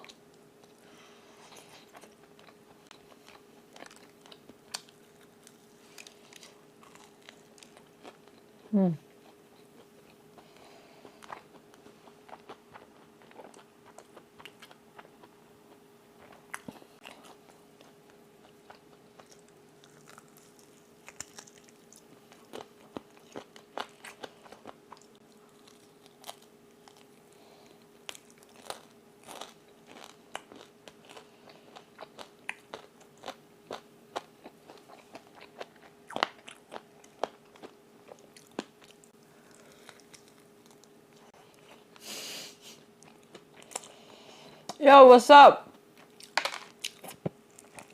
You came in just at the perfect time when I'm just nomming meat. I am so sorry. This is very inopportune for you. What's funny is like for the past like 4 months, my meat intake has like dramatically decreased and you're not here for any of it. Like, legit, I had so many meals that were just like pure vegetarian on stream and you weren't here.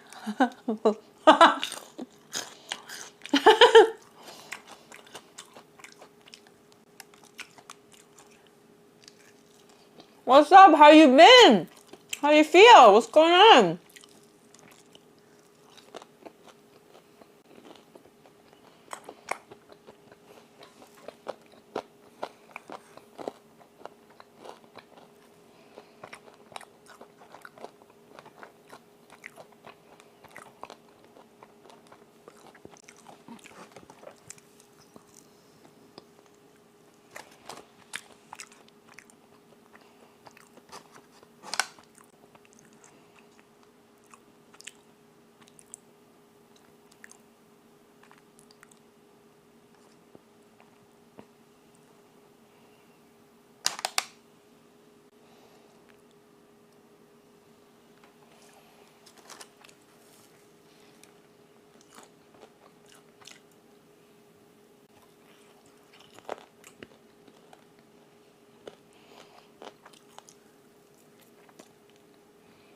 Resurrected, let's go. Do I stream full time? I used to stream full time. Now I create content full time. So stream is not what I'm doing as a full-time endeavor.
Yum yum yum yum yum yum yum yum yum yum yum yum yum yum.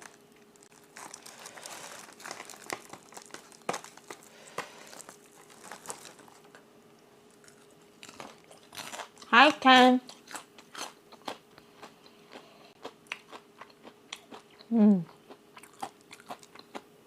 The crunch is the best.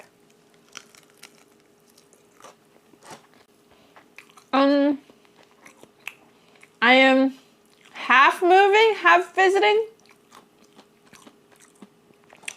So it's a really long visit and very short move.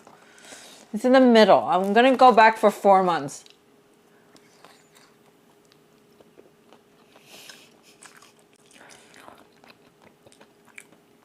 Lots of changes for me too. High level flight, what's up? Oh, so good. Skylar! Thank you for 6 months, Okali, Oni-chan. Arigato.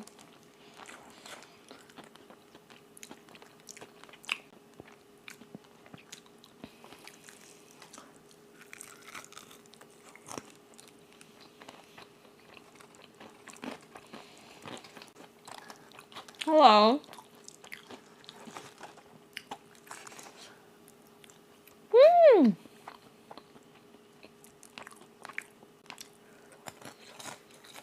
So good.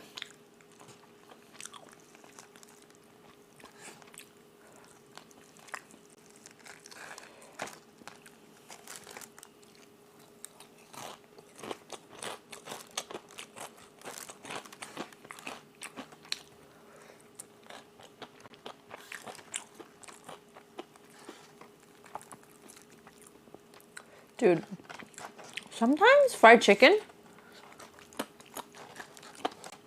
is just the best. That it just is. And also, different fried chicken hits different, you know? Like sometimes I'm in the mood for Korean fried chicken. But sometimes I'm really in the mood for churches. It's not the same. Churches hit different. I'm really not a Popeyes person. I haven't. After I discovered churches, I literally cannot eat Popeyes. It's too dry for me. Even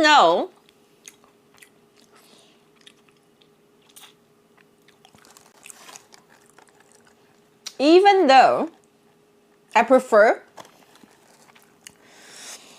Louisiana, food in Louisiana more than Texan, you know?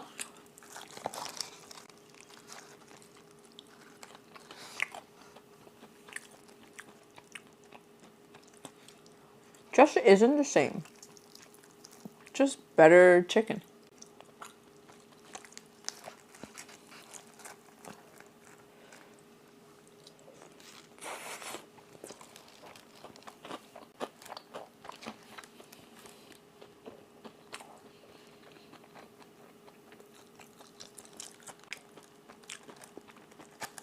Wow.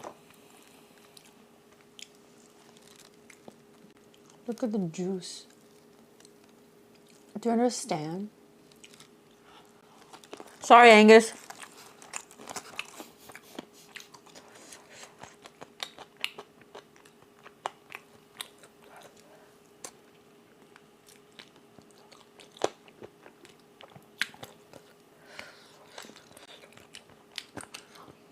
Wait, does Beyond Meat not come close?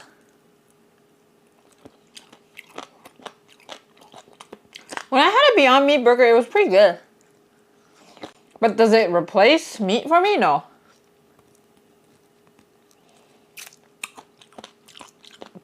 It really does not.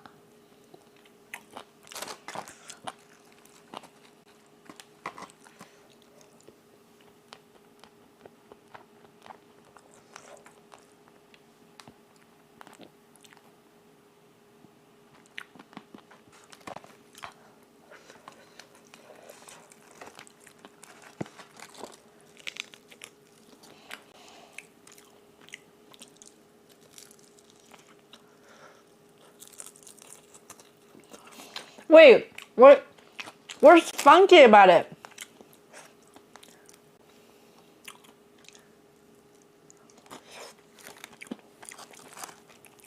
Wow. Wow. Chat on. Wow.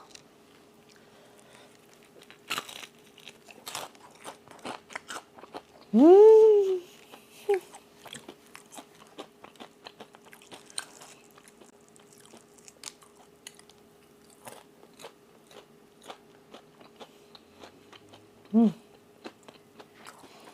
So good. I wish I could have pop right now. but I can't, so. Man. I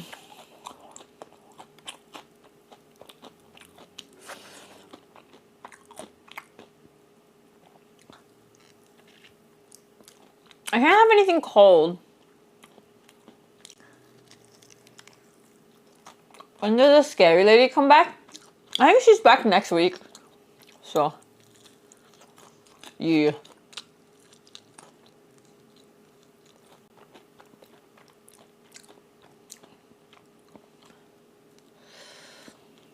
Not Tom. So, I went through acupuncture and Chinese medicine, and my doctor identified that my main health problem stems from eating cold food and then not dressing warm enough, and plus like a lot of like dietary problems. So during treatment, I have to obey. Yeah. Yeah.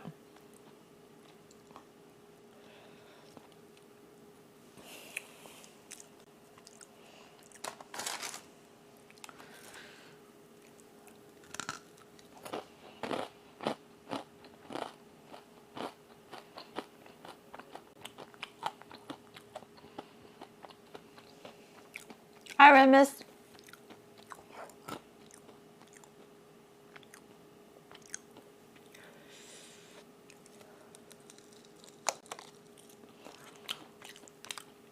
She's gonna know. You know she's gonna know, right?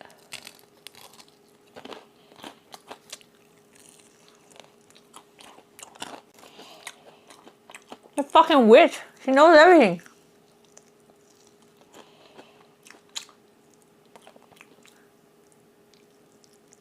Okay. One more biscuit and then I'm good. Wow. So buttery. And there's so much honey on it. Look at the glaze on the honey. Oh, wow. Wow.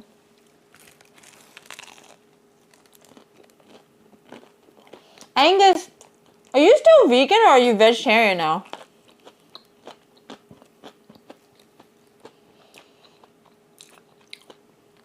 My day's good.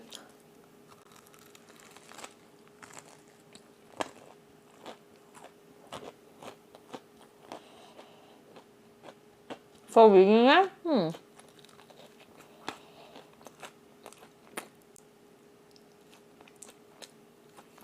What did you eat today?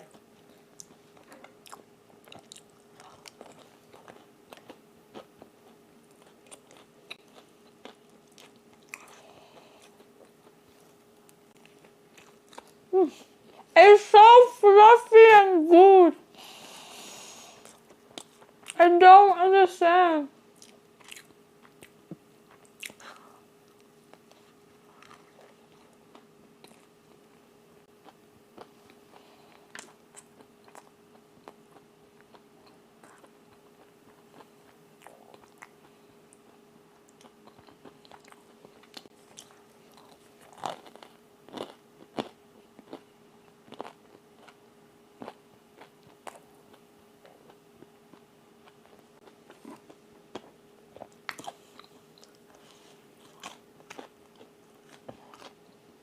It's just the friendship. I agree. Maybe some tofu and sweet potato. That's it? No oil?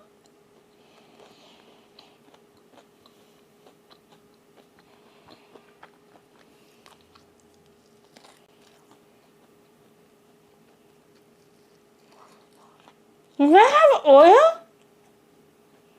Wait, how do you get enough calories?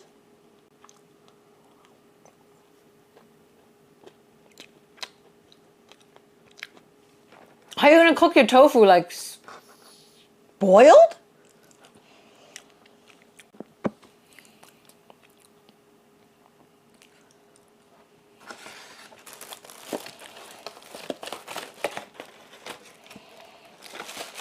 Bruh. Baked tofu. with no oil. Zero? Zero. How do you cook something without oil? Baking still needs some oil.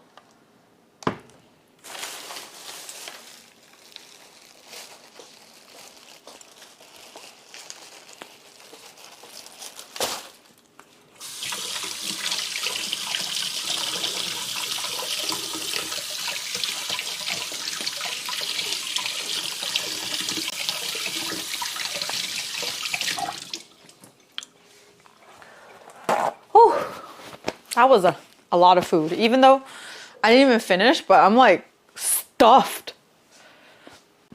Yeah, how do you get enough? What? I don't know how you get enough calories to like not lose a shit ton of weight. It just sounds like that's not enough food at all. Like the amount of volume you'd have to eat.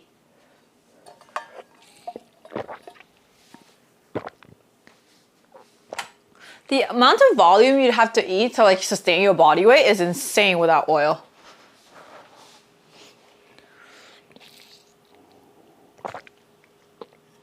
Hi Dan, how are you?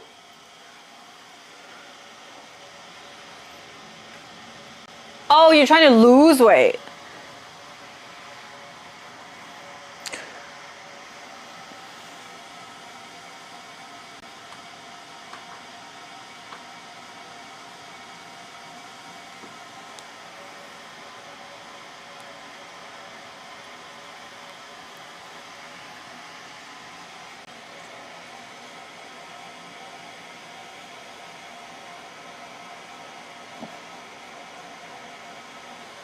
You start the morning? Oh, where are you?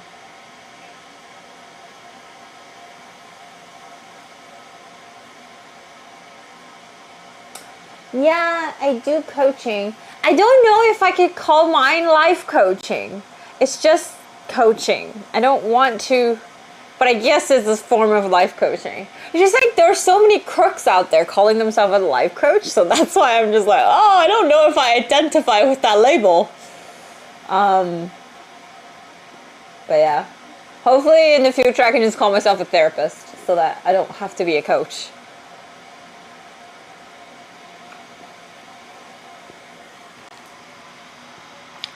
Let me wipe my table.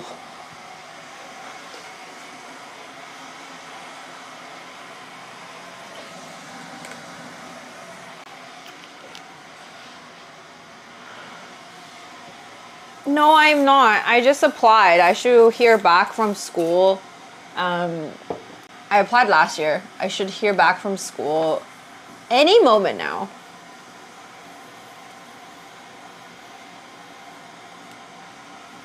Guys, you don't understand. I'm checking like the flights to come back. It's fucking insane. It's like still $5,000 one way to come back. I don't know how I fucking figured out buying a ticket for $1,400. Thank you. Only coaching I need right now is how to stop working in the middle of the night to do work due last week. Ah, you're always catching up. Piece of advice is that if you're always catching up, it's because you've kept yourself too busy. It's very counterintuitive, but playing catch up is permanently putting yourself in a scarcity mentality and then always feeling like you're not doing enough. But then because there's so much to do that you end up wasting so much more time procrastinating, and then you end up having, you know,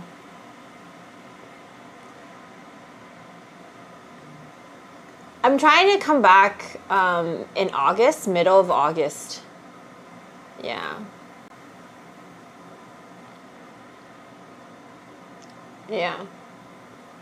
Literally, if you guys go on Google right now, from Changsha to Toronto, the tickets are like $4,000. $5,000. And not only is $4,000, $5,000, it's fucking making me fly for 2 2 days. So I have to hop like 4 times or 3 times. It's crazy. I'm not down. I'm not down.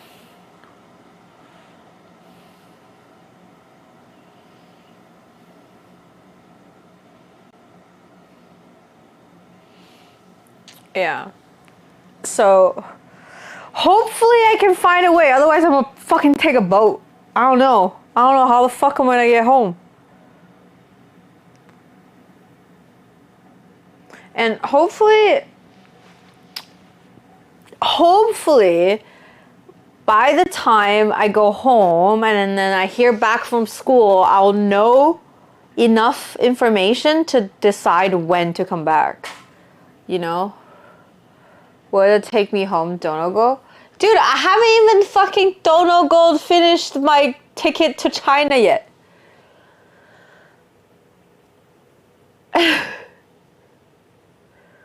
Was it that expensive too from Toronto to Changsha? No, it's $1,400.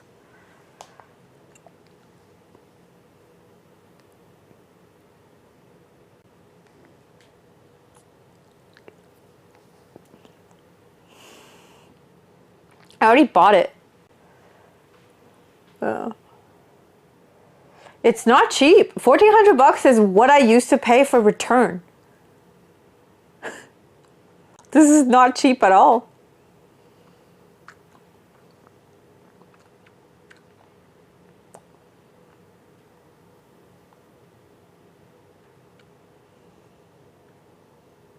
Round trip would not be cheaper because I checked.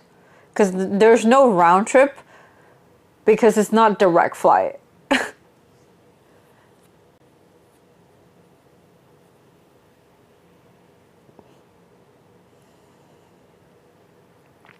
Yeah, I used to pay $1,200 from Toronto to Beijing and Beijing to Toronto again. So like the return flight is $1,200.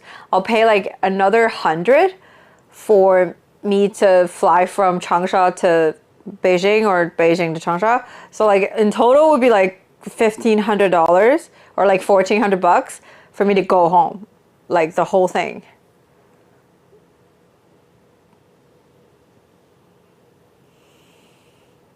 How easy is it to get deported? Easy 5K saved. I wouldn't be able to get deported because I'm an immigrant. I'm not on visa. They can't kick me out.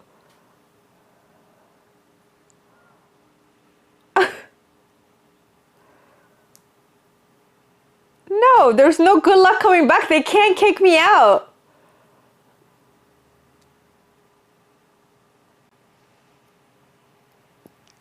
Making aggressive bets again? What bets? Oh, those bets. You know I still have not bumped into that shelf yet, right?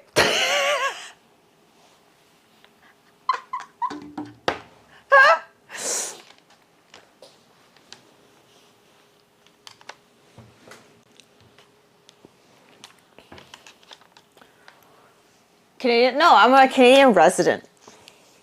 I'm a permanent resident.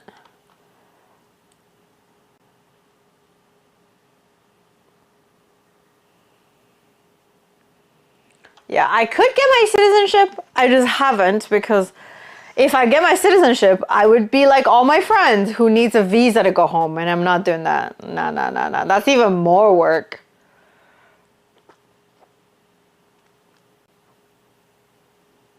I don't really want to be a Canadian citizen.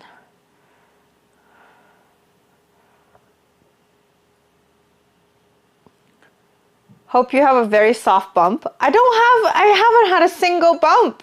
I designed the height just to be slightly taller than me. Take that back. Why?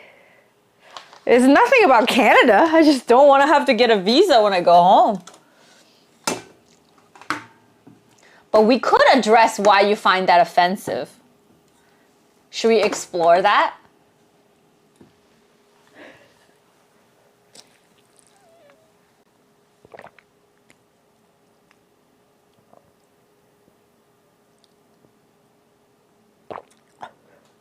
Should we explore that?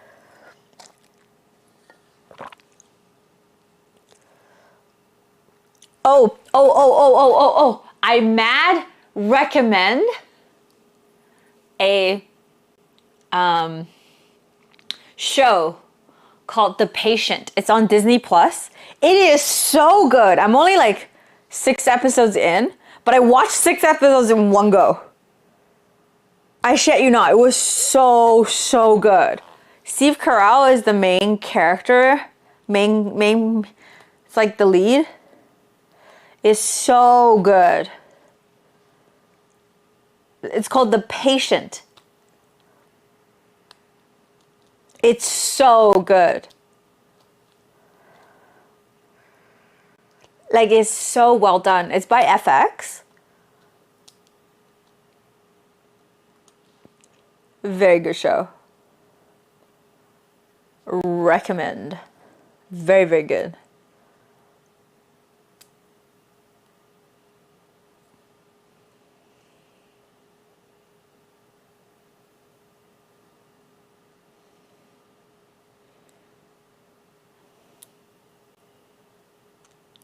It's about a therapist that gets kidnapped by a serial killer.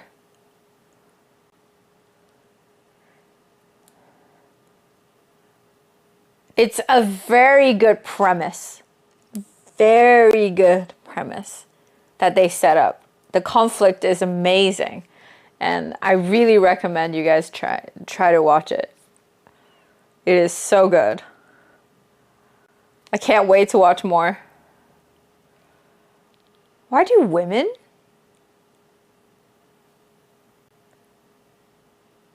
What? It's a good show. What do you mean murder and kidnapping shows? What other murder and kidnapping show have I recommended? What the fuck?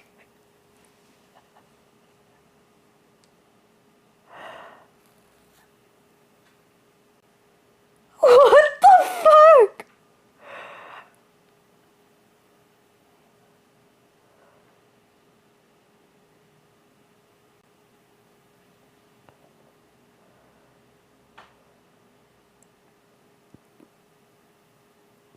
He means women in general. I don't think that. Are you talking about like those true crime stuff? Because I don't watch any true crime shit. I do love You though, like the show. You was good. Did you guys watch the first half? I don't like when people like kind of make a very generalizing statement about something as if it's a fact, even though they don't have zero data on it to support that it being a fact. So just don't say shit like that. It just sounds sexist. It's like not a very smart thing to do.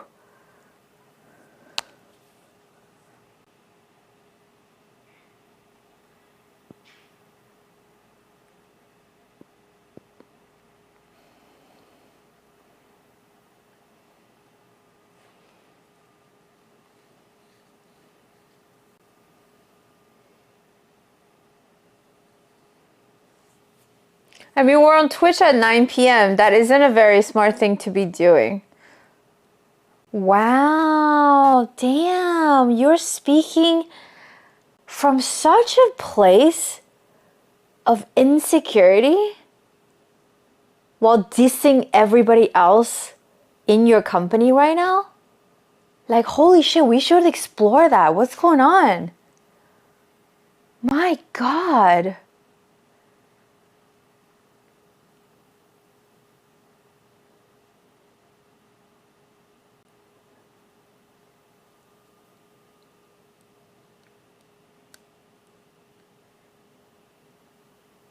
Dude, it's 2 a.m. here.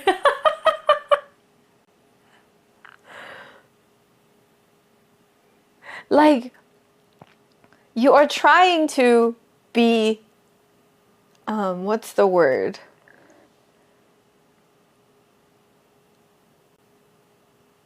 You're trying to be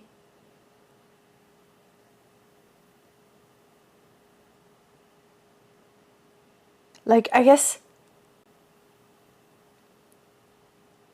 crass? No, that's not the word. What's the word?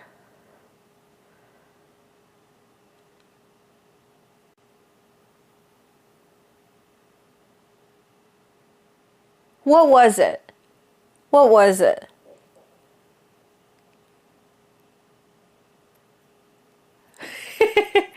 Hey, Hoppy. Edgy. Yeah, trying to be like, ooh, I'm so self-aware. I'm criticizing myself and then like everybody in chat. But then really it just reeks insecurity. Because if you think what you're doing right now is not pragmatic, why are you here?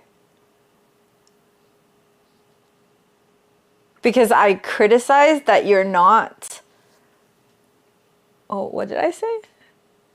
Very smart for overgeneralizing women? Like, how is that on the same level? Like, however people decide to unwind on a Sunday versus like overgeneralizing a gender, like, really don't seem to be on the same level of things here. OB discovers other zones exist.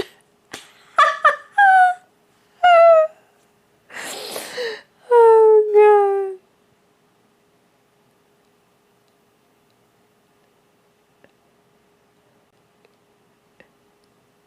Imagine being in so much pain that in order to bring other people down, you first punch yourself in the face. It's like, how do you get people to not punch you? You punch yourself first.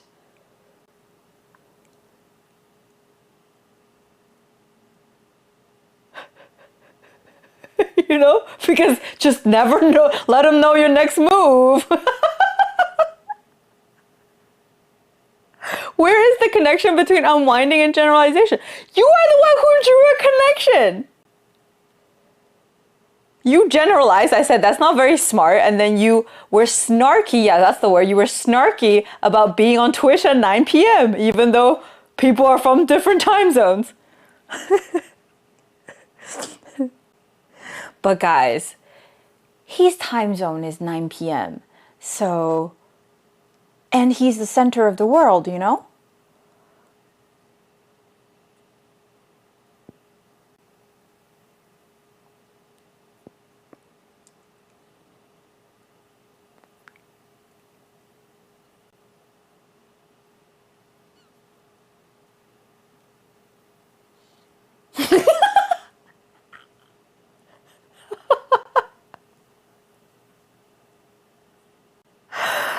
Oh, God.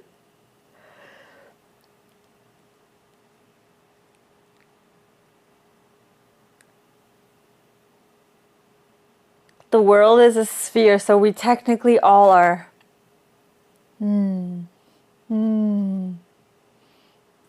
Not false, not false.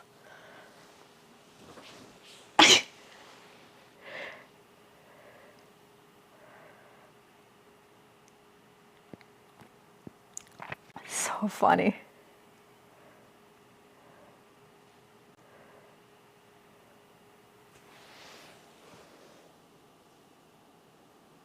My nails. I've never wanted to show something so badly in my life.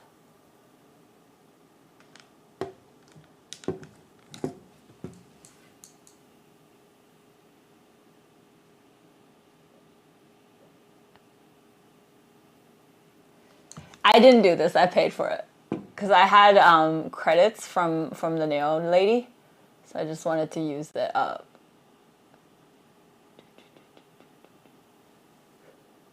It's very pretty. I really like this color. And I took a picture of the bottle of the color so that I could, you know, buy the same one next time so I don't have to pay for it.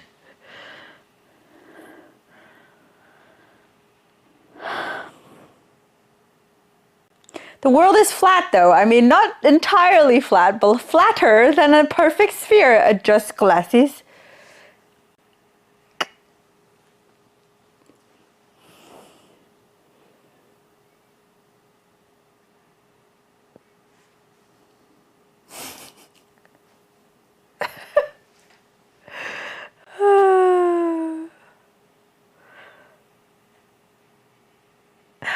Okay, so we can talk about this though. Why do people feel like, I don't know if you guys have this, but I think I get a general sense of like, I think it may be from like the public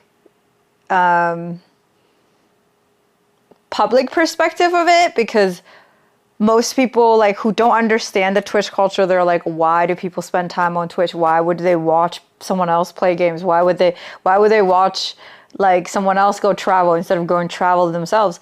But like, what I don't understand is the sentiment when you're on Twitch. Why are you ashamed of being on Twitch?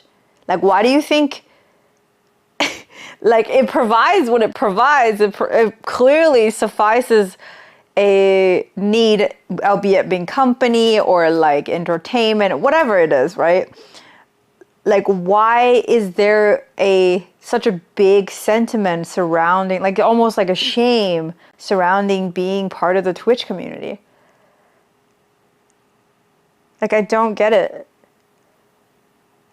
Is it just because the outsiders are saying that, oh yeah, people who are on Twitch are like otakus and they don't want to go out or whatever? Hi Spencer, productivity brain. Like, oh, you should be doing something productive. But the thing is, resting and being able to like relax and winding down is also a very big part of being productive.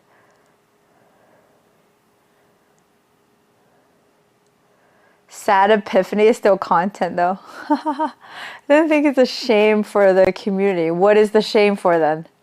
There's hundreds of countries in the world. Would I be able to travel every single country? No, therefore I can watch someone else do some of the traveling. It doesn't mean I don't travel myself. It's a niche subculture, so normies can't really relate. It's like the perception. Think of the average Redditor and people associate you.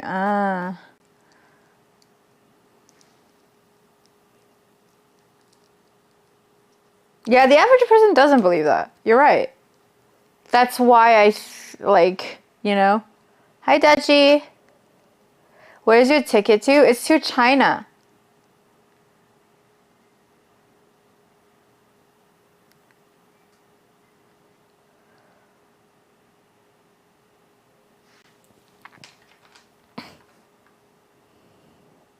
I am...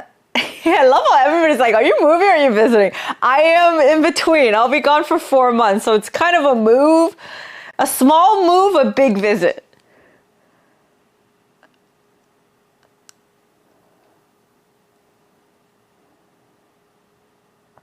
Yeah, most of the people I know thinks it makes no sense. Yeah. No, I get it. Can have a double-edged sword effect where it can enable someone to stay indoors more, but also encourage them to explore the world. I agree. Hi, Danny.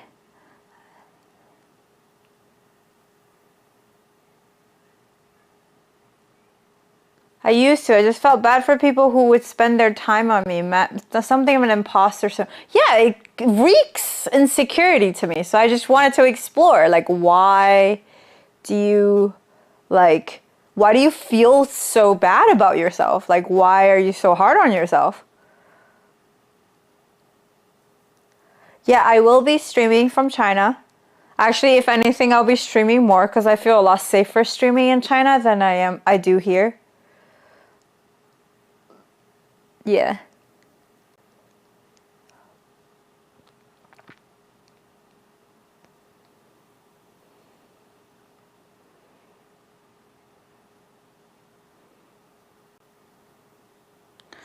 Hi, Cody. Is someone going to look after your place? I actually am just putting everything in storage.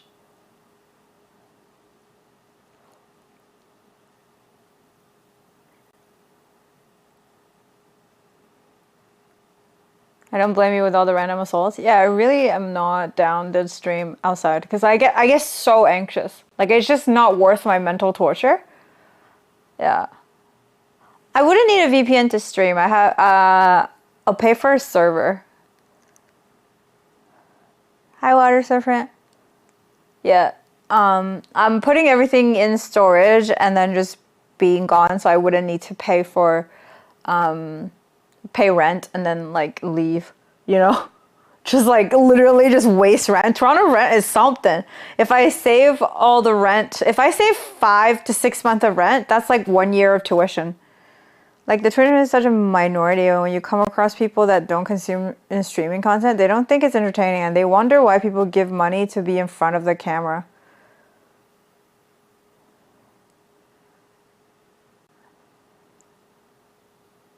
Interesting, that is how it's perceived. What?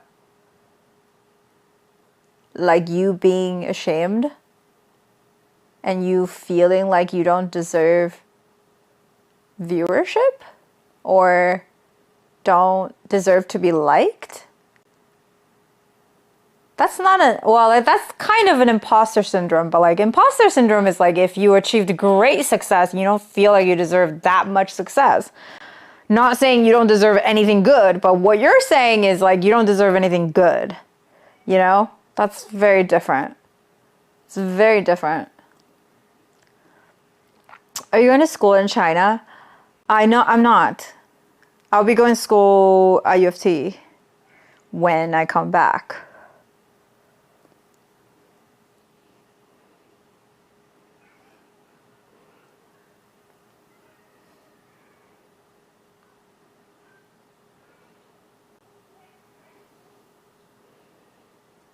No, I get it. I think even before I started streaming, I felt like it too. I felt like, why would anyone watch me? But that was when I was a gaming streamer, and I didn't really understand Twitch as a platform myself either, because I kind of started gaming because I wanted people to play with me. It wasn't really for like, oh, I want to make it as a streamer. And then also I wasn't very good at gaming either, and I felt like when I'm focused on gaming I'm not entertaining either, so like I just didn't understand, like honestly logically I didn't understand why people watch me. But after I started to be like more of a talking streamer and cooking streamer, I understand the value of what I provide, you know?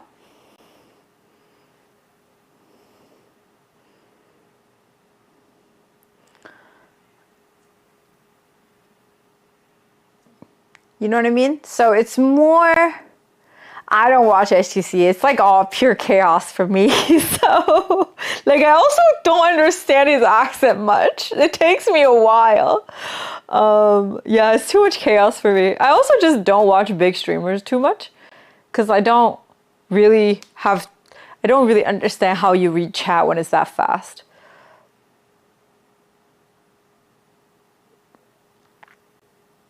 Teaching people about time zone is good enough.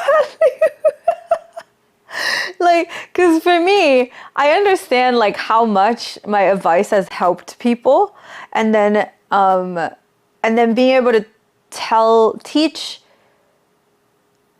like about female and male dynamic is also something I'm very passionate about, because I feel like there's such a disconnect between men and women, right? And I feel like being somewhat of a logical thinker, a lot more logical thinker than my other female friends, and like I feel like I'm able to communicate with I possess this special way of communicating with guys that a lot of women might not possess. Not alone, not that special. Like I'm not the only person who can communicate with guys, but more like I feel like I can see the male's perspective a little bit better, you know?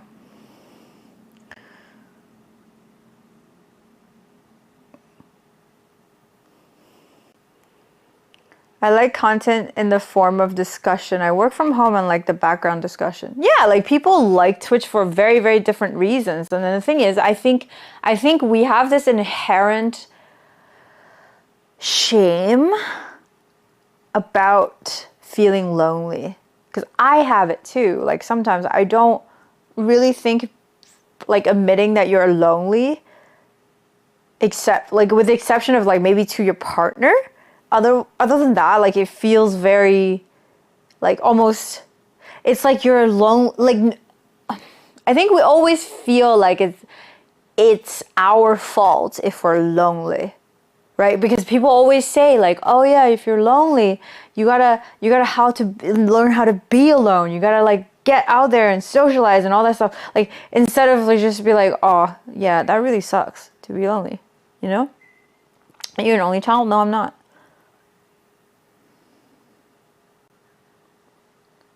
You're a good person and I respect you a lot, but your biggest flaw is your inability to lose a bet. Streamers that don't talk strictly booba streamers enough for me unless they have an intellectual content. Ah, I see. Are you saying I'm not a booba streamer? Are my boobs not good enough for you? What the fuck, dude? That's rude.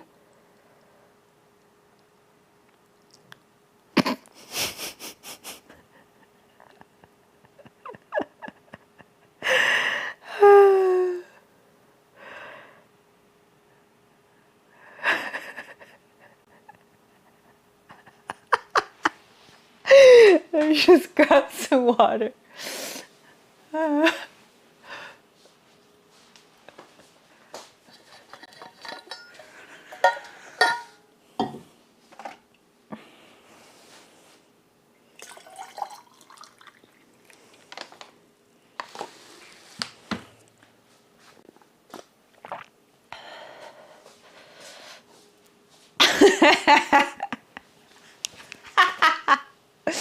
I will say, women are very good at turning shit around on people.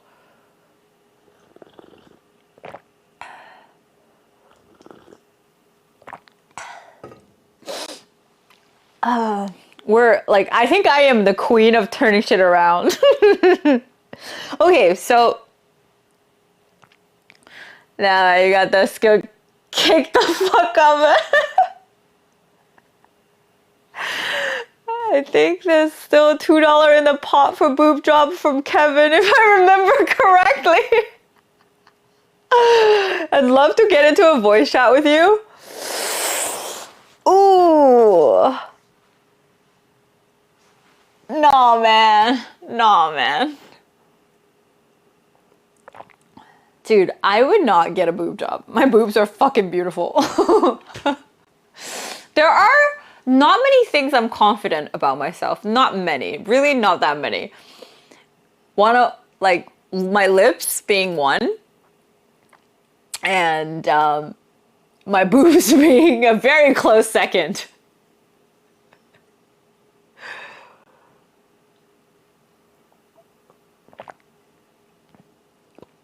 But yeah, when they start to sag, I'll consider that boob job. But they're really good right now. I'm really good with them.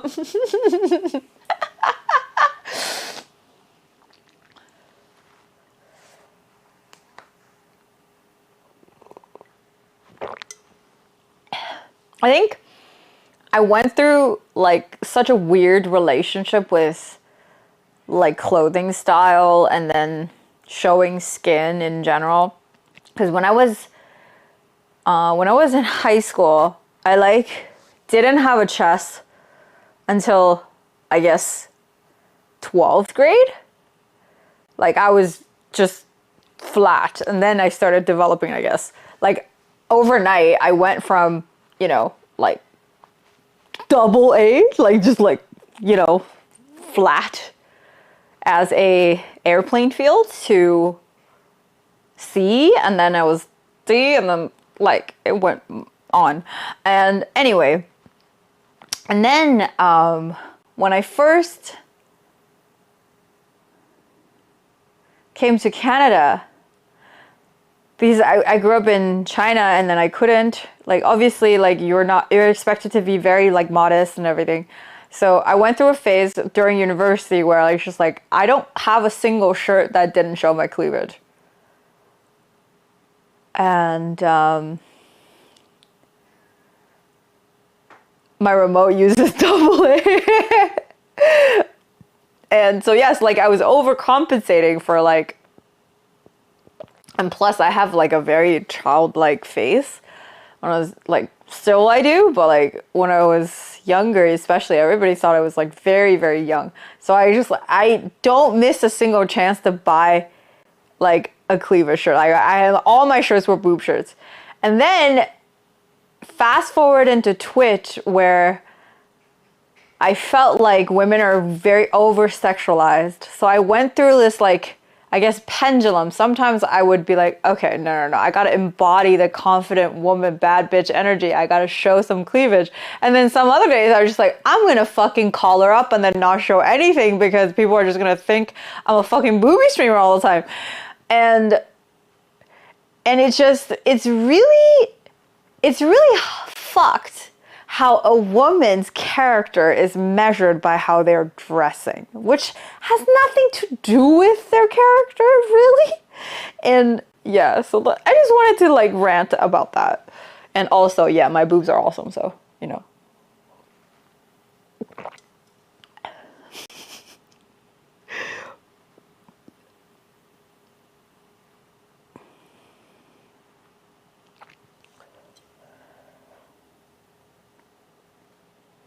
Dude, my head is so round. And I'm like really trying hard to like my face, but I don't.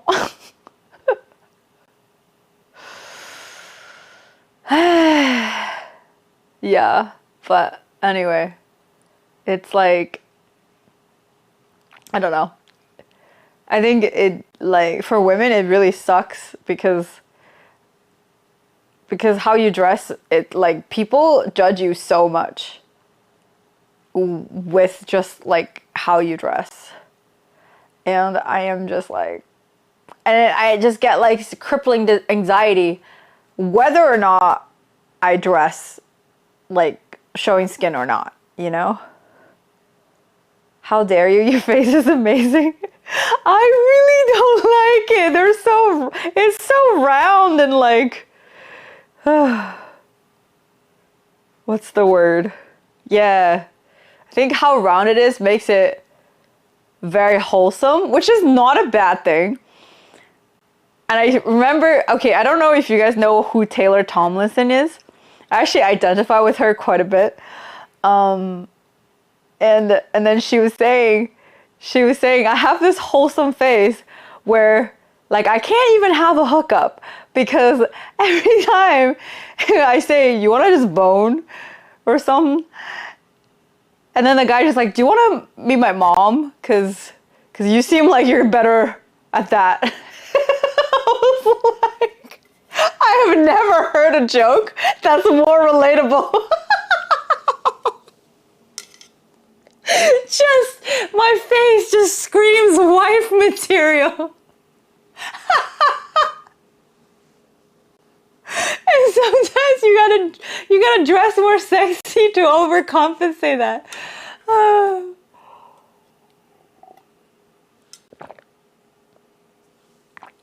it was so fucking funny. I think dressing confidently shows confidence. No, not necessarily booba specific, but like male, female, regardless, could just be the dressing where you're confident and makes you exude more confidence. Yes, but like girls have so much where like, yes, dressing pretty makes us feel confident, but there are aspects of the pretty that might be complicated because it's not one-dimensional. Yes, it makes, like, for example, if I wear a boob shirt, I fucking feel hot as fuck, but then also at the same time, I worry if people are gonna think I'm a slut just because I'm dressing like that, right? So, like, having a shirt that makes me look good alone isn't good enough, if that makes sense. Like, the confidence is more about how I feel about myself in general. It has nothing to do with really the shirt or like the outfit. It's very independent from that. And obviously if I feel pretty, I do feel better, but it doesn't eliminate the anxiety and the insecurity that comes with also dressing well.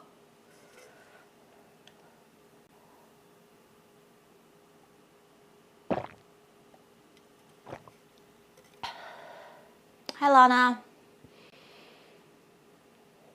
Nothing is simple with girls. No, it's true. Like how you dress, it's very much like, I don't really know how to describe it. Those people that judge fast before knowing other people not worth knowing anyway, in my opinion.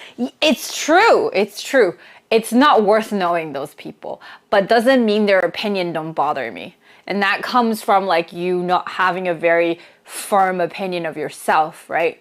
Do compliments help with insecurity? Compliments don't hurt, but they don't help. Does that make sense? It's like lack of a compliment hurts.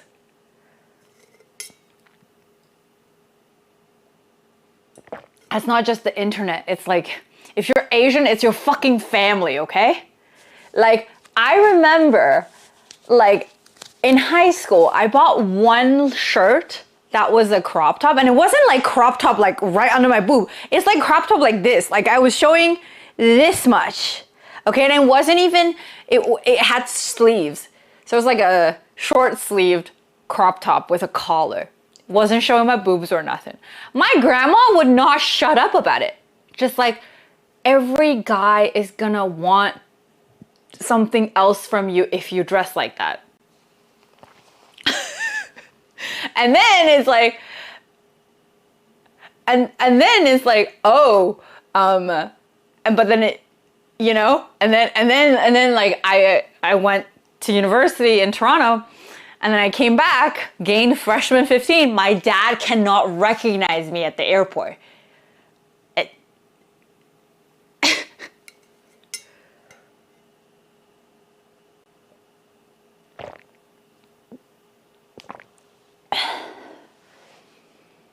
No, grandma isn't right, by the way. Like, just because you show a little bit of your tummy, it's not gonna make people wanna fuck you.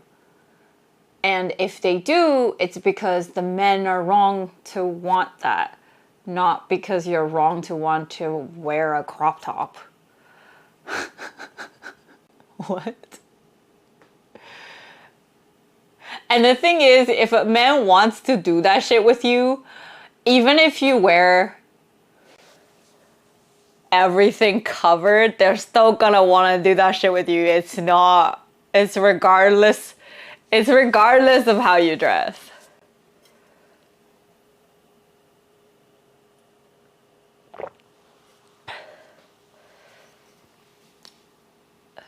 Also implying that it's not okay for women to want men. Yeah, well, like I was in high school, so like I guess her concern was legitimate in that aspect. But then that concern didn't stop though until I was like well over 25. And then she started saying, where's your husband? Like, why aren't you married?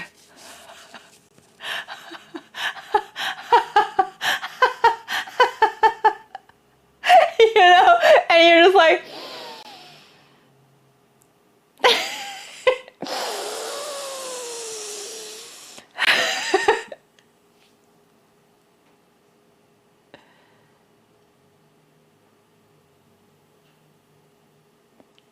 For whatever it's worth, I think you're insanely attractive and you don't come across as a boob streamer. Not that there's anything wrong with that. I know. It's like, but I think what people call boob streamer has started to not be about how people dress anymore, how streamers dress. It's more about what content you create, finally. And it's about like how you interact with your viewers.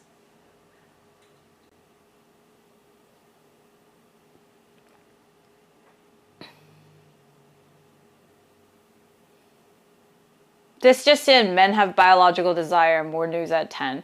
I think having biological desires is whatever, but acting on them without consent is where the problem is. Okay? And then by acting on them, I don't mean you don't touch someone. Don't even fucking speak to a girl without her wanting you to talk to her, okay? Like, no advances. If someone clearly don't want to speak to you, leave them the fuck alone.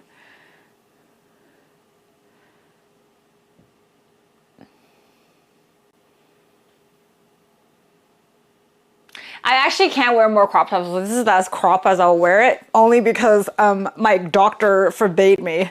So in the summer, you guys are gonna see some crop top content, but like other than that, your girl's gonna basically put most of the crop tops away. Not because I don't enjoy wearing them, but because it's not good for my health.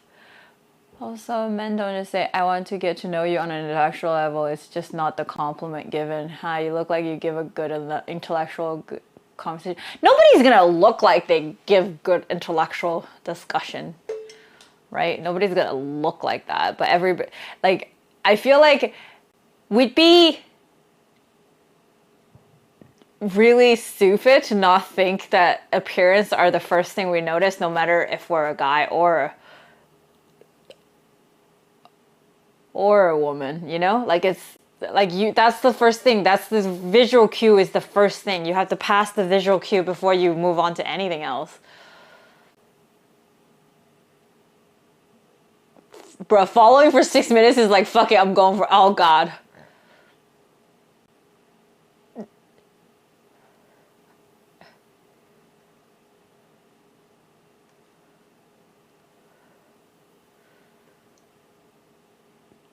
Yeah, I'm not allowed to. I remember, like, Chinese parents are like this. Just like, you're not allowed to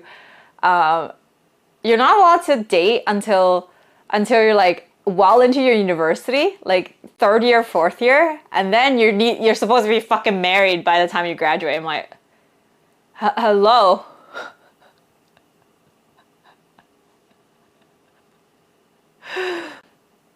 Oh, I remember Sean sent me this tweet. Let me see if I can find it.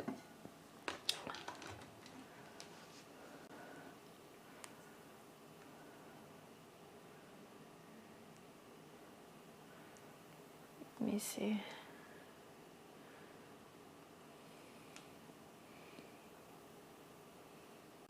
It was a while ago.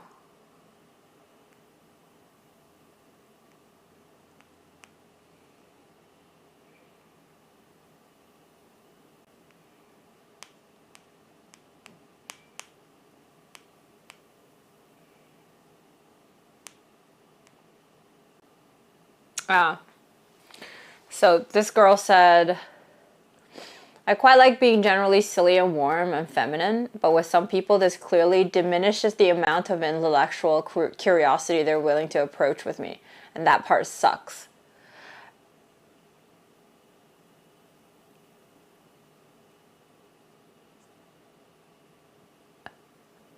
And I feel like that's like, I don't know how to describe how I feel about this tweet, honestly.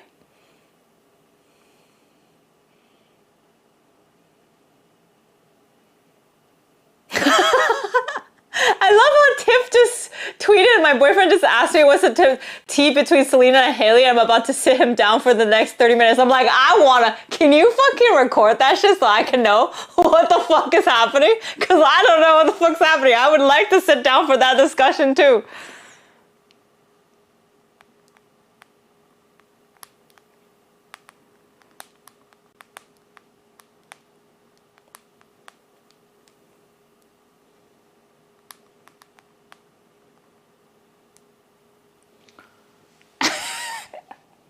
So now she went from 0 to 3 months or something pretty wild. Wait, who are we talking about?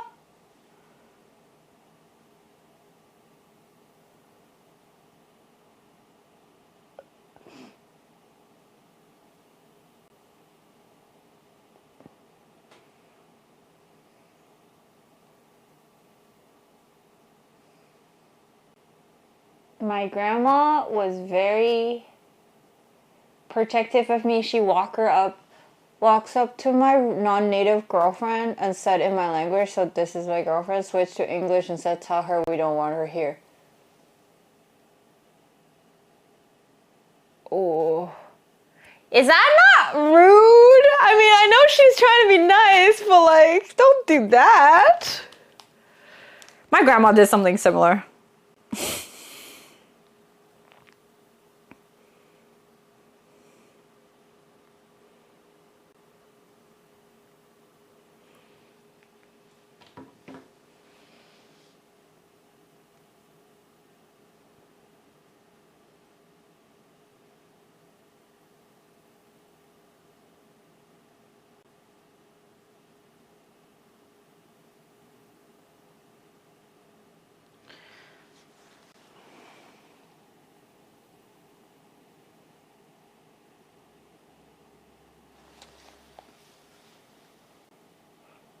When I was in exchange in Korea, I met this Chinese girl who was 25 and lived a very sheltered life.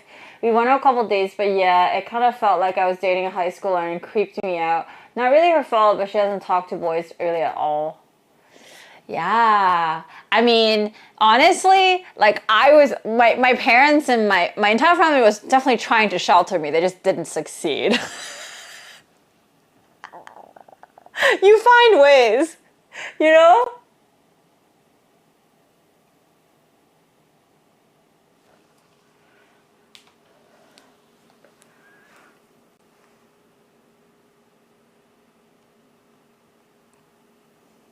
No, that wasn't Schrodinger's brat.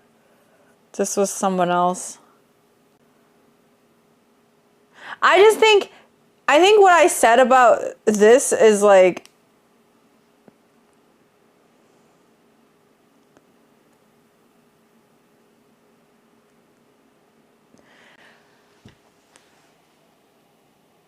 I think the point of view of this girl saying being silly and feminine makes people judge her is making her sad, or making like she's saying that part sucks. I honestly think that it's actually a good thing that people judge like that, because I don't want to be speaking to people like that, versus thinking that I'm going to be disappointed if people don't want to approach me with intellectual curiosity. Because, you know what I mean? Does that make sense? Because I'm just not down to be interacting with somebody like that anyway. And I don't really care how people judge me. If they think I'm silly and feminine and that means I'm dumb, then I guess they can think I'm dumb, you know? I'm okay with it because they're the dumb ones. But when I was younger, I definitely would feel like the need to have to make sure everybody knows I'm smart. And that's only because I don't give myself enough validation to tell myself that, hey, I am smart and it doesn't matter what people think. And even if I have dumb moments, it doesn't mean I'm dumb. It just means I had a dumb moment, you know?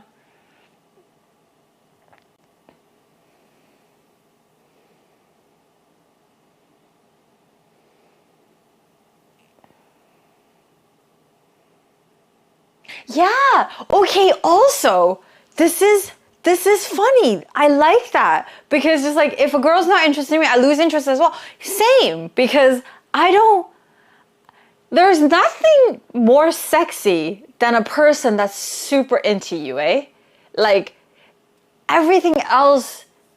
Like when you're into someone and they're so into you, that just makes them so much more attractive. And if you're one of those people that if someone's into you and it makes you not like them as much, then you have a very, very like avoidant attachment avoidant attachment style, and you need to address that shit immediately. Because if you're healthy in your attachment style, you want people that you like to be into you, and that should be the prerequisite of you continuing being into them. Do you know what I mean? Like, I don't know why more people don't feel like that. So it's like, if they want me, it's like a very low opinion of yourself, almost. Because if they want me, they must not be that good or something. Like, it's some weird, twisted way of, like, kind of diminishing yourself. I am studying psychotherapy. I will be studying psychotherapy. People always judge just about loving yourself, who you are, and enjoy your life.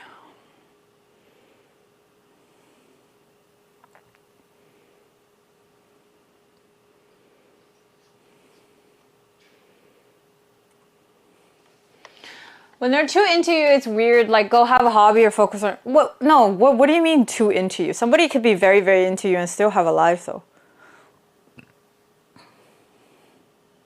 I don't think that's mutually exclusive at all.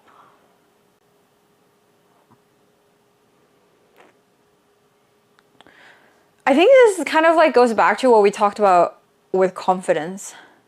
Bye, Jacob. Have a good night. It's like kind of what we talked about with confidence. It's like you can't, like we have to realize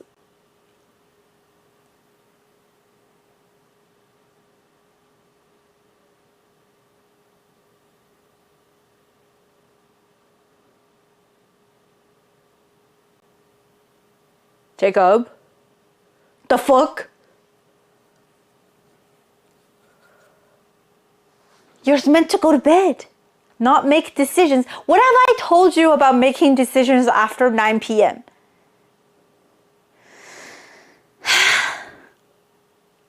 Thank you for 265 bucks. What the fuck?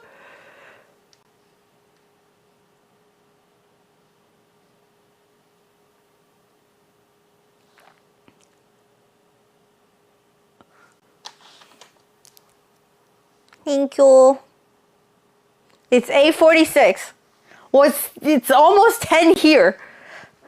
What have I told you about making decisions after 9 p.m. in my time?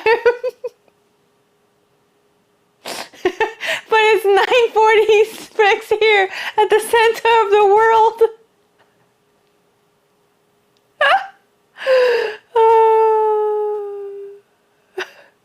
That's a whole lot of slay.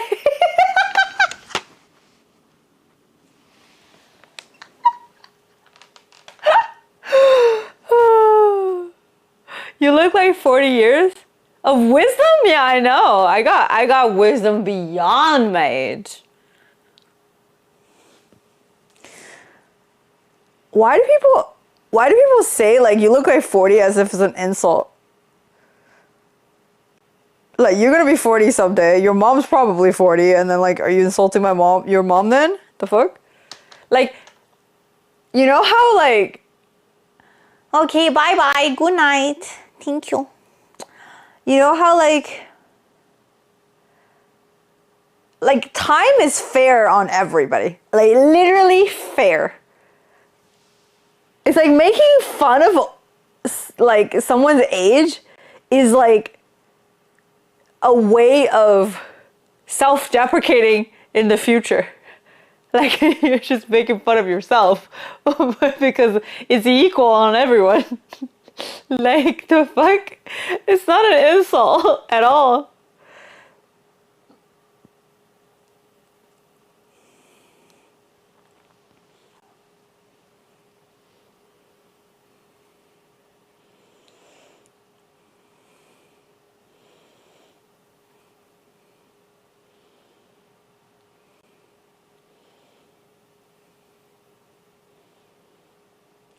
As a white balding male, I disagree with time being fair on us all. I look 90. Angus, I hate to say it, not eating oil might be contributing to the balding.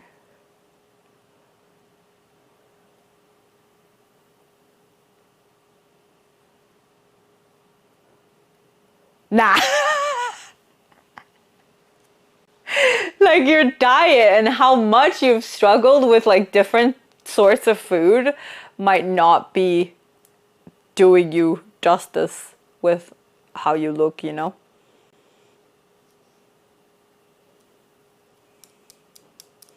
My rebuttal, nah. Dude, this is literally that movie.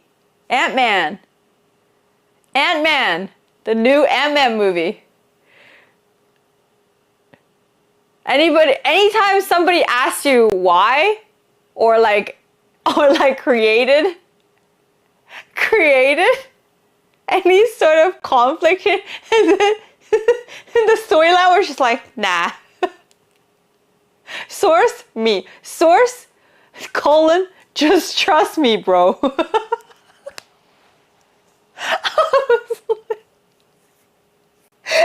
There was a part of the movie, without ruining anything, I literally can say this without ruining anything because like the fucking movie don't make no sense. Just like, we tried everything and we couldn't fix it. We couldn't fix this problem. And then 5 minutes later, finally, we tried a little longer and I fixed it.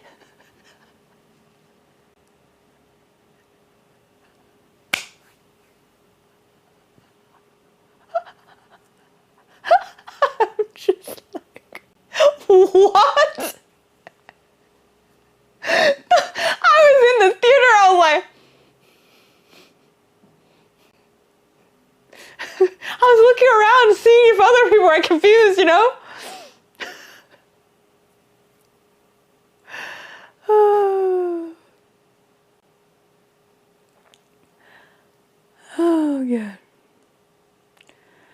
Alpha Chad? What is an Alpha Chad?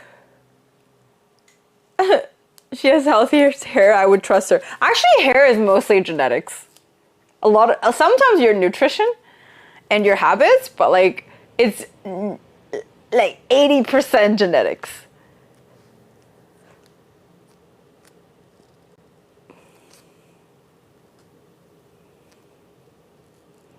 But yeah, you guys, now that I shit on this fucking movie so much, I kind of want you guys to watch it. Like, I'm really trying to shit on it with you guys. And you'll know exactly what I mean when the fucking movie starts and you're like, you know that meme from, was it like Kill Bill or something? No, it wasn't from Kill Bill. It was Pulp Fiction. That was me the entire movie.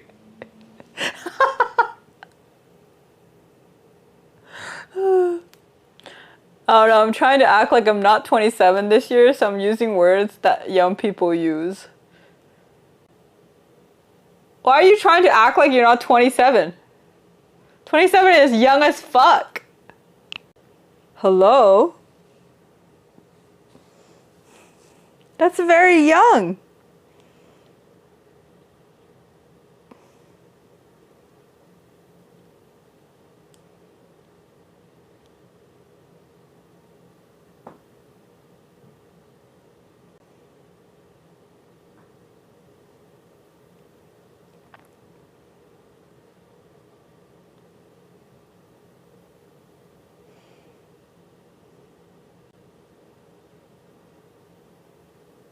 Hold on.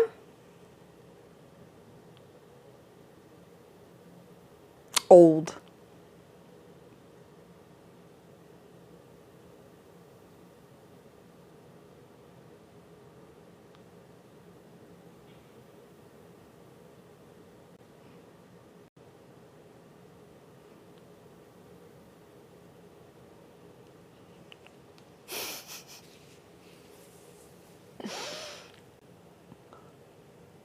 I'm the old one.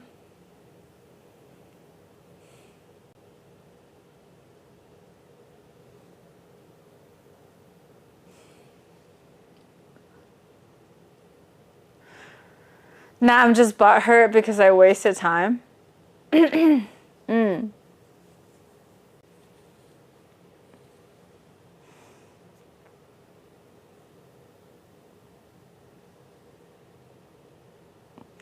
I mean, it's your time.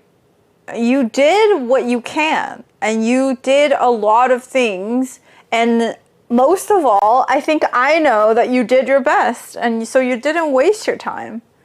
You just had a different journey than other people. You can't benchmark yourself with someone else's life journey or progress, you know? Just don't do that to yourself.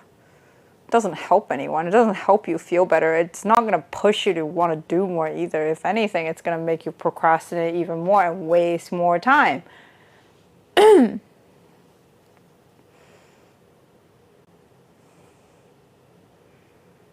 know?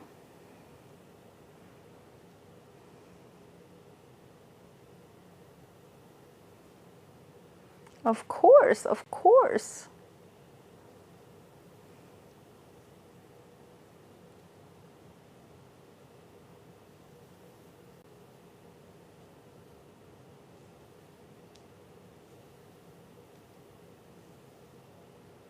Gonna join Jacob? Badge together? Night, David. Have a good week. Better days and better decisions ahead minus the bets. Minus the bets as in like you're not gonna be better with that? Or just like minus the, like the bets are the ones, the ones making your decisions bad.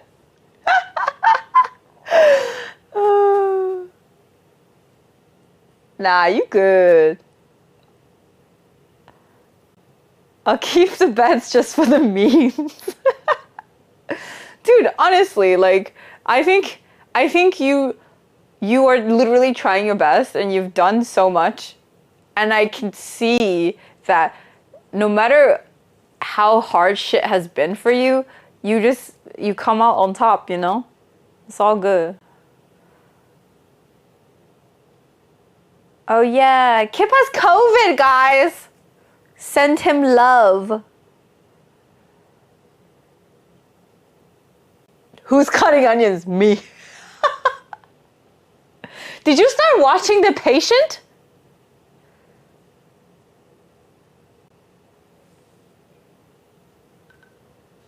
Did you, Kip?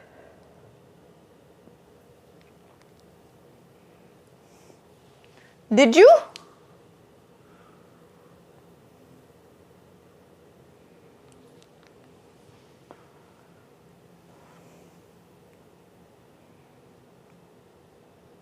It's so good. It's so good. You guys should watch it. Totally start. If I didn't already watch like 6 episodes, I would like try to stream it for you guys just because it's so good. You know?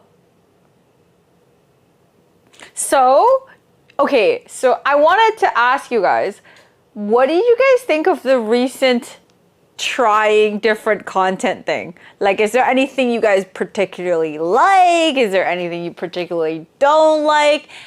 Just, you know, be honest. Like, don't have to worry about my feelings because my feelings will not be hurt because I know I'm trying different things. I just want some feedback, you know? I want some feedback.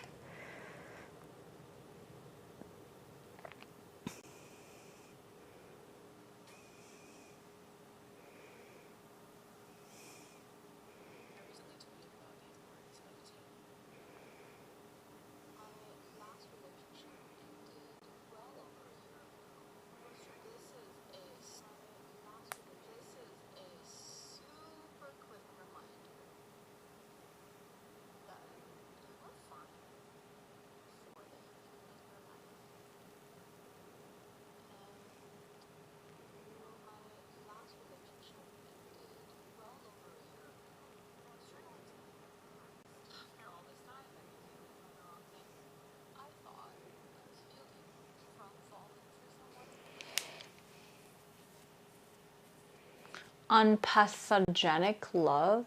Wait, sending who?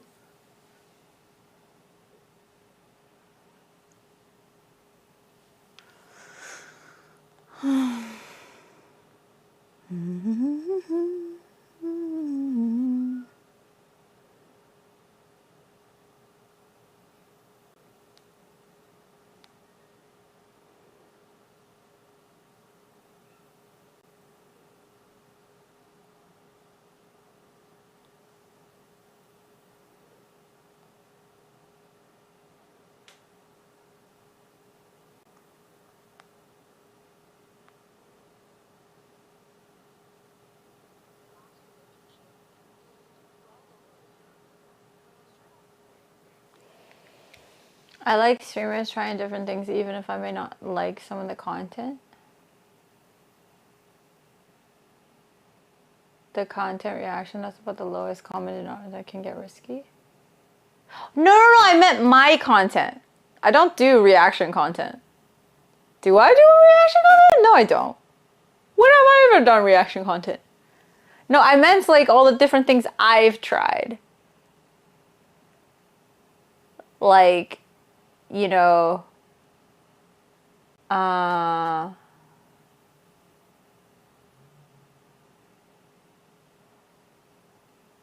reading, just like getting ready.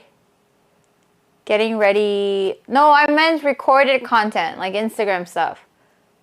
Getting ready while I talk about something, or like cooking stuff, or just like literally talking about something. Not getting ready, I guess. And then like, I guess short vlogs. And then what else? What have I tried? I've tried a lot of things lately. Okay. And then like obviously the cooking cooking videos. Or like some sort of writing stuff on the screen, but then it's just me doing random shit. I don't know, like all of this is all just new things that I've been doing, you know?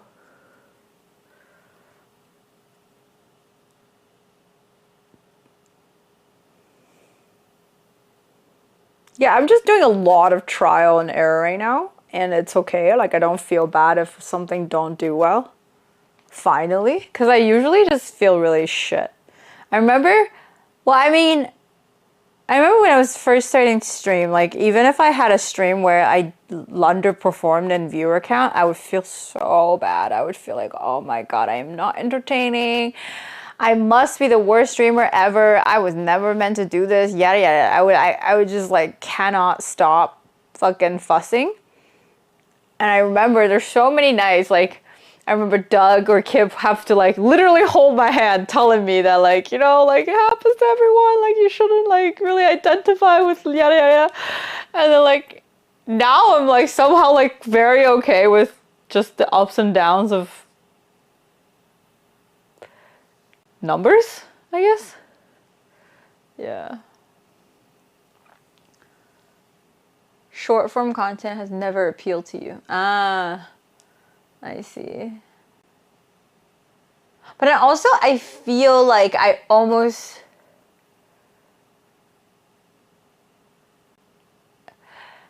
feel like the recent content that I've been trying to do is more geared towards like women. I guess like vlogs are very like female oriented, and then also like Get Ready With Me, that's obviously like very female oriented. I think I just want more feminine energy in my life because like Twitch is predominantly like guys, and I like that.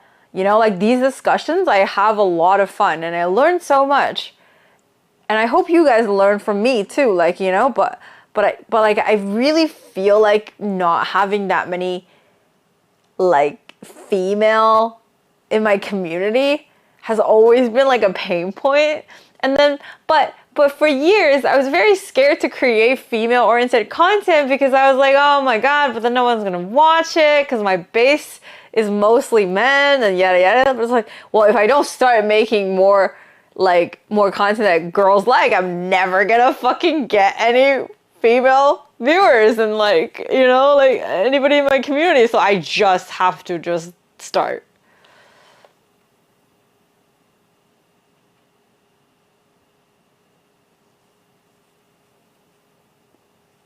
No, I get it. I get what you're saying. Hi, Woody.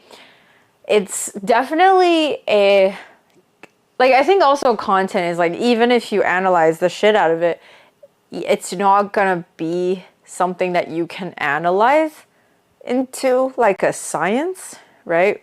There are so many factors. There's algorithm, there's how you are as a person, how you look as a person, how you present, how you speak. Everything plays into it. And then also there's a lot of luck as well. So I can't, like, there are certain things I understand about how to grow as a creator, but then also a lot of it is like still the Wild West because it's such a new industry still. So I'm not really pressed about female viewers. Raise your hand.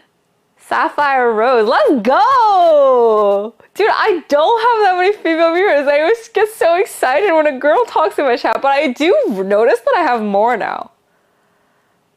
Because I am embracing a lot more of my own femininity, like in a way that like girls like. So I really hope, you know, like it's gonna go towards the direction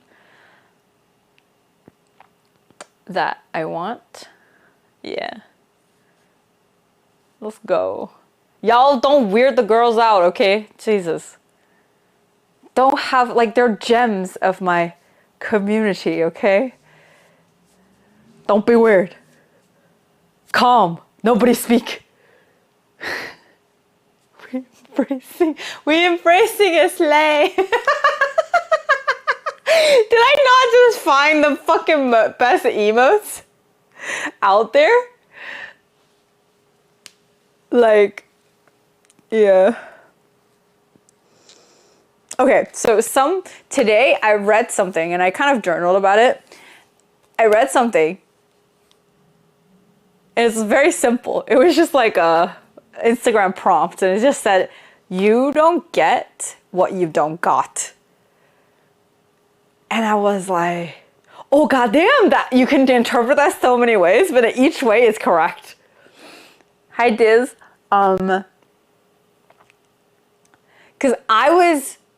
Because for a long time when I was in my last relationship or like in previous relationship, this has happened as well, is when I think about a person or I think about trying to communicate with a person, and if I feel like they're emotionally unavailable or like I can't get through to them, I always think about what I can do to improve my communication, how I can communicate better, how I can like provide emotional support better so that they feel safe to communicate with me.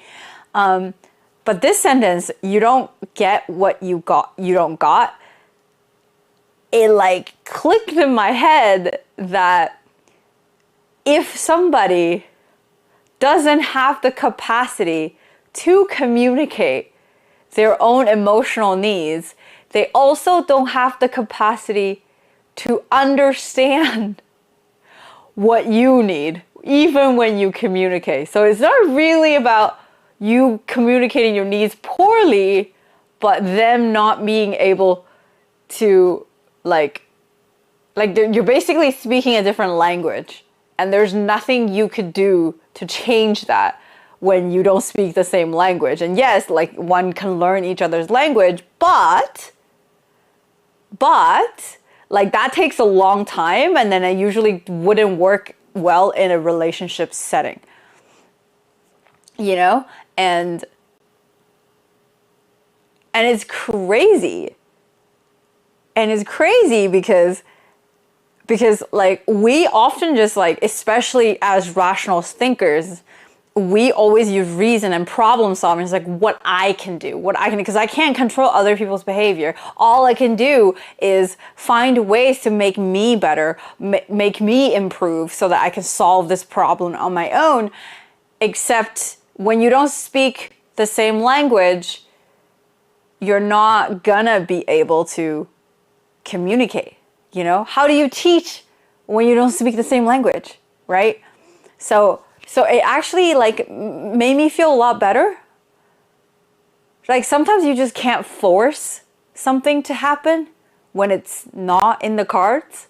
And a lot of the times when someone don't have the capacity to understand your needs and hear your communication because they don't know how to communicate their own needs, like it's not your fault at all. Like there's nothing you can do. There's nothing that can be done except something were to happen to them that they suddenly want to learn how to communicate their own needs and be at the capacity or open up their capacity to hear you, you know? And I was like, that's fucking enlightening as shit. Who the fuck thought of that sentence? You don't get what you don't got. I was like, what?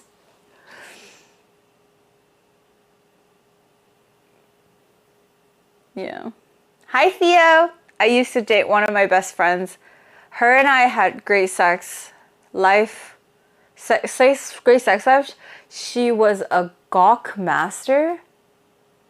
Was a gawk master and still is, and now we openly talk about our conquest. I believe friendzone exists.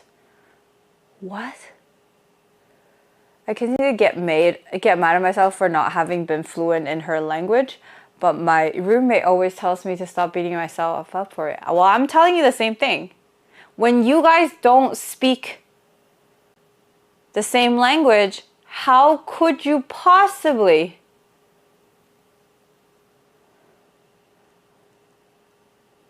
You don't know about the... No? Is gawk the sound of gagging? Is that what that was?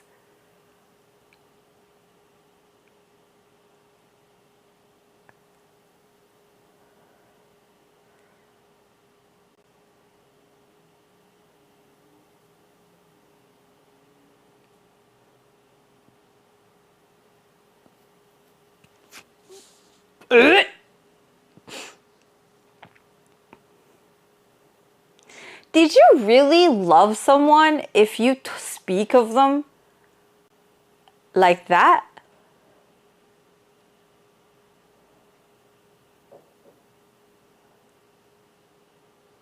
Like, did you really love someone? Do you really respect someone if all you had to say about them is blowjobs?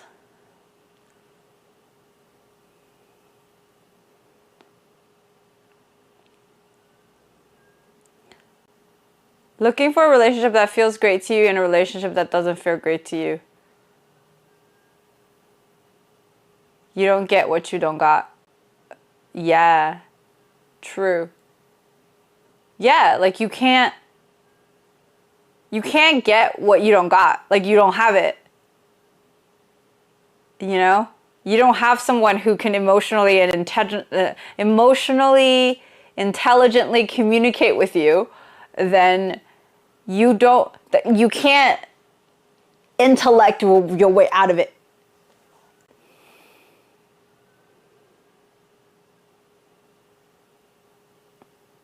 She offered a lot more, but sometimes a man, that's the hardest thing to hear and let go. Good head is the hardest thing to let go. You sound like a dude that's never had sex before. Or somebody who's never emotionally connect with someone before.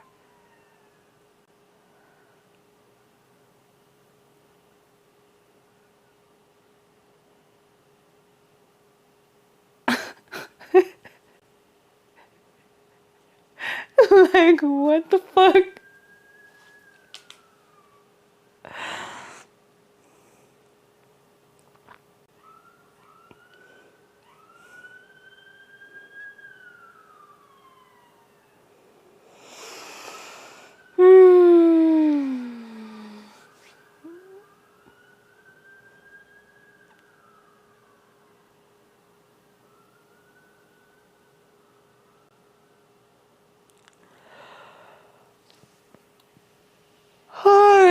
Waited for years for my ex to get to the level to be able to communicate with me on a deeper level without being defensive and had a need to project her needs into my needs. It was my mistake. Many years after we broke, she's still on the same mental level. Yeah, exactly. You can't teach some people. Okay, you can't wake up a person that's pretending to sleep.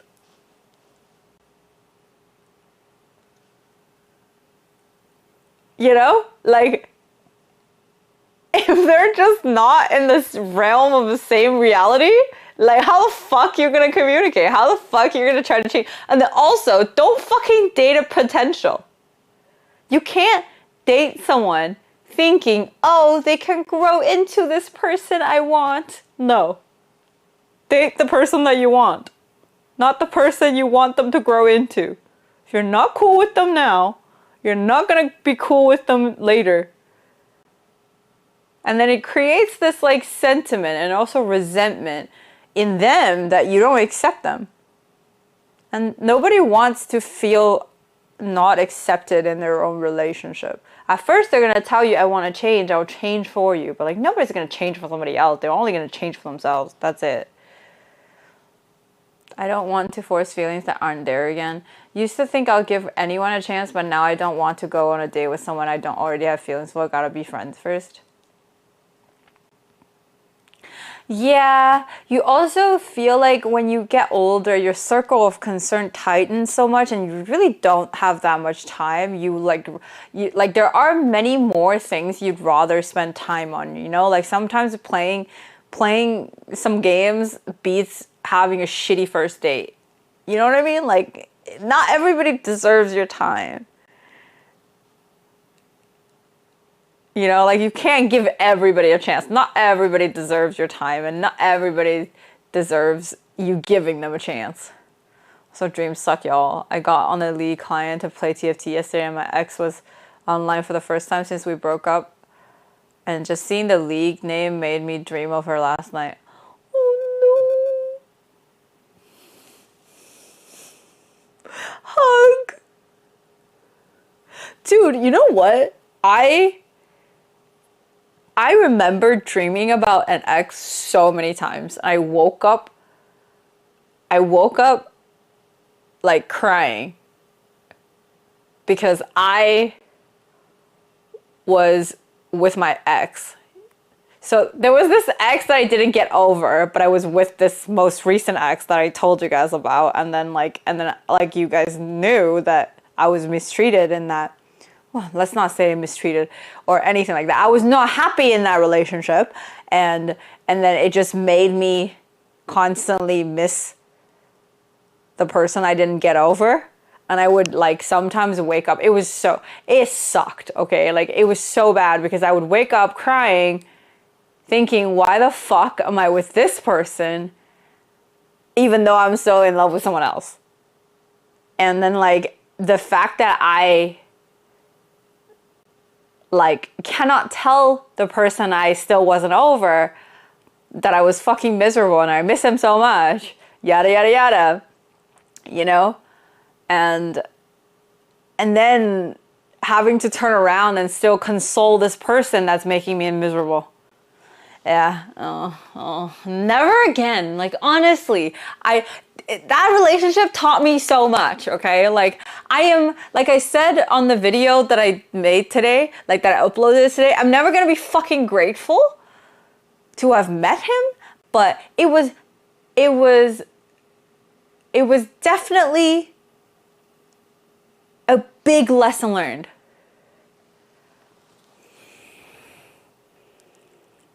Yeah.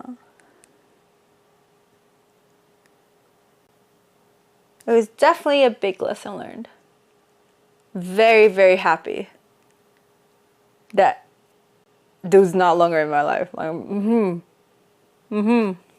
And I've learned that I need to treat myself well, you know? I need to value myself. Otherwise, this shit happens. And then if I don't value myself even more, I become someone like him. I become so miserable that I only know how to hurt people. And that's not good. That's the worst. That's the last thing I want. You know? Guys, I'm starting to slip away.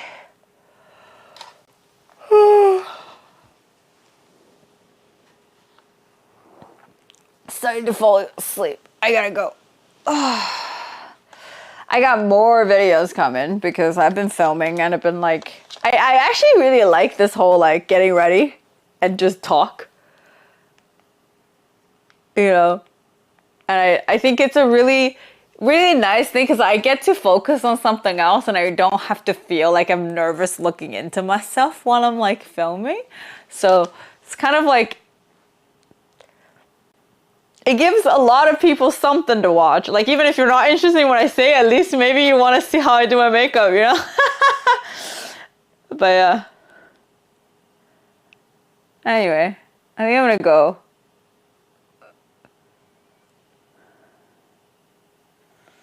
Angus, welcome back. I'm very, very happy that you're back. I am very, very happy to hear that you're well.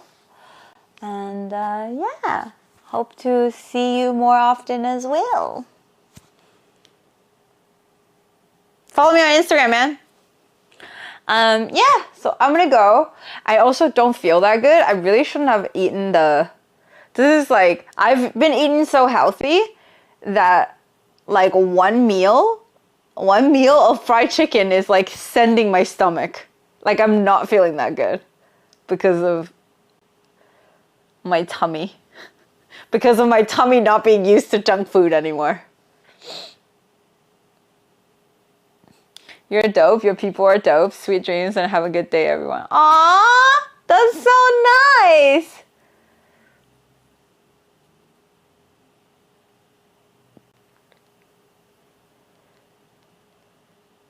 Oh, shit, Sean. Only some of us are dope. I'm dope. I don't care. I got great boobs.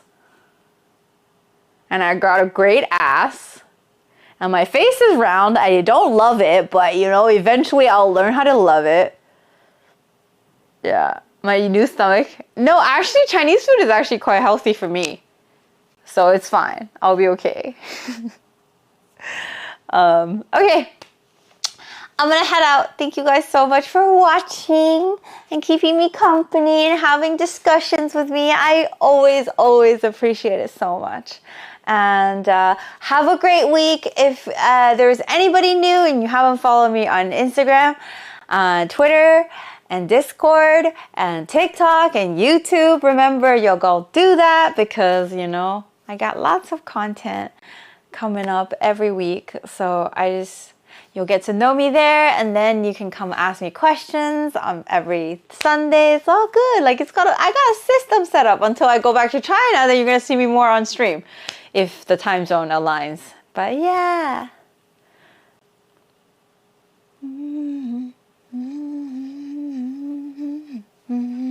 Okay, I'm gonna go. Thank you guys so much. And we filled our dono goal right there. Thank you so much for everybody that contributed. Good night, y'all. Oh, also I wanted to say, I don't know what to watch for Friday, but if the show is only gonna be 30 minutes, I want to watch like a shorter movie with the episode if possible. And yeah, tomorrow we're watching The Last of Us on Discord. But yeah, do you watch Attack on... I watched the first season. I haven't watched like the second or third season yet. I should catch up, but like I just have so much shit to do. I just don't have time. But yes, watch The Patient. It's so good. So good. So good. Anyways, join Discord. Have a good night. Bye. Love you guys. Mwah. Have a good week. Mwah.